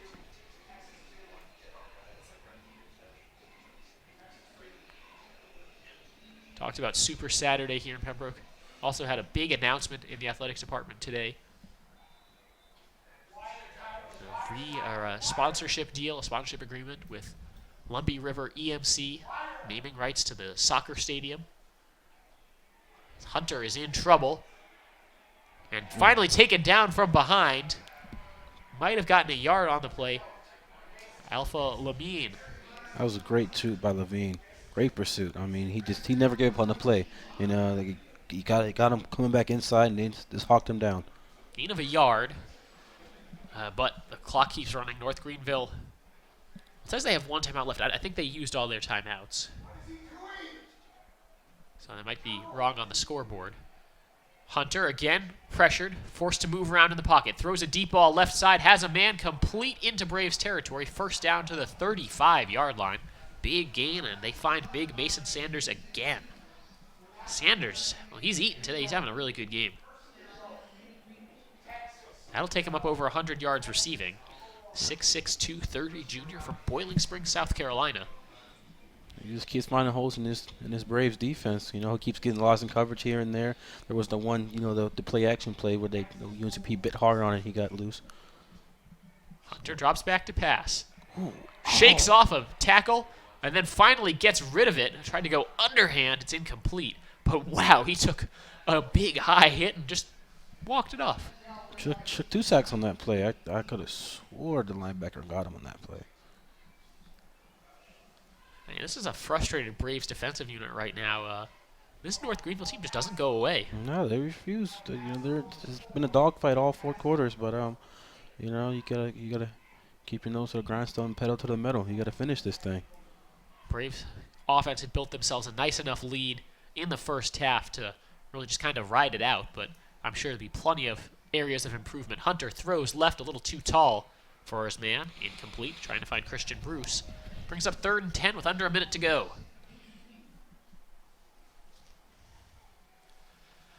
For the Braves, I think at this point it's just about avoiding the big play.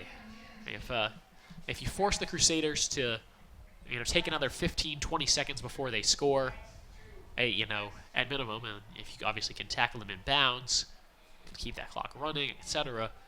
An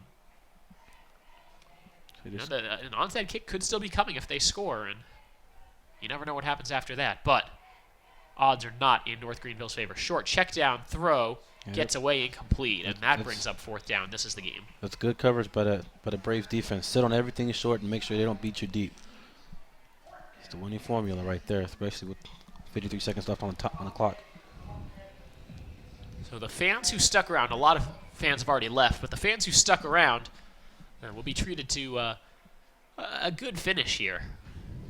As the Crusaders take one more shot here. They need 10 yards. 4th and 10 from the 35-yard line with 53 seconds left. Braves up by 14. The snap, Braves bring some pressure. Hunter fires over the middle, intercepted, and just going to the ground, that'll do it. UNCP made the play, and that should be it. Tyler Threet hauling in the interception, and you bring out the offense, call up the victory formation, and get ready to celebrate. Finally, they got one. They've had so many almost interceptions all game long, with like at least 3 or 4, and finally just get the game-sealing pick. That's the one you want.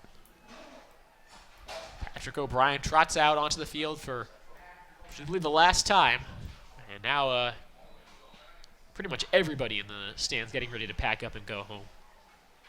Long night here at the stadium. There's the kneel down, and that should do it. Let's see what the clock reads. Oh, they're going to have to kneel it one more time. There's about a 1-second difference between the game clock and the play clock. Tell you what that's doing is killing Patrick O'Brien's rushing average. Now, most hometown scoring will call that a team rush for -2 yards.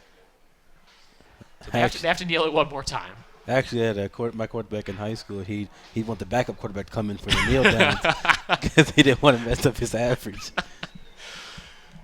Well, I'll tell you what, Patrick O'Brien is not a rushing quarterback. He's not going to make his name, as a guy who's rushing for a lot of yards. He's no Tim Tebow. There's all zeros on the clock. The Braves win 49-35. It's now 7 in a row on Lumbee Guarantee Bank Field, and they're 4-0 this season. Josh, your final thoughts on this one? Great outing by the UNCP offense. I mean, just matriculating the ball down the field all game long, just never letting off the gas pedal. That cold black defense though, they had some good showings here in the first couple of weeks, you can best believe they're gonna have a talk with with their secondary. And like I said, front seven's been playing lights out, but that secondary, keeping integrity as far as stay on your man when a quarterback break is contained. Good tackling in the run game, but you don't want to have arm tackles on those short throws. You don't want to don't let them get any yak yardage or anything like that. So other than that, great game, great team win. All 3 phases of the game, they dominated tonight. Let's call the UNCP Braves player of the game. Game ball goes to Patrick O'Brien, 34 of 39, 330 yards through the air, 4 passing touchdowns, 2 rushing touchdowns. And that's 6. That's a lot of touchdowns. Some other key players were Antonio Stanley, 12 carries, 77 yards. B.J. Bunn, 9 catches, 95 yards, and 2 touchdowns. Other receiving touchdowns went to Jonathan Allen and Trey Chandler. As we take a quick look over at the team stats, UNCP gets outgained 483 to 441. That surprised me because for a long time, for most of the first half, the Braves were plus about 100 in total offense, but North Greenville ended up putting up 483 yards. Those yak yards, man. But they killed themselves with penalties, 15 for 129. Braves 8 penalties, 60 yards, and the Braves dominated time of possession by almost 10 minutes.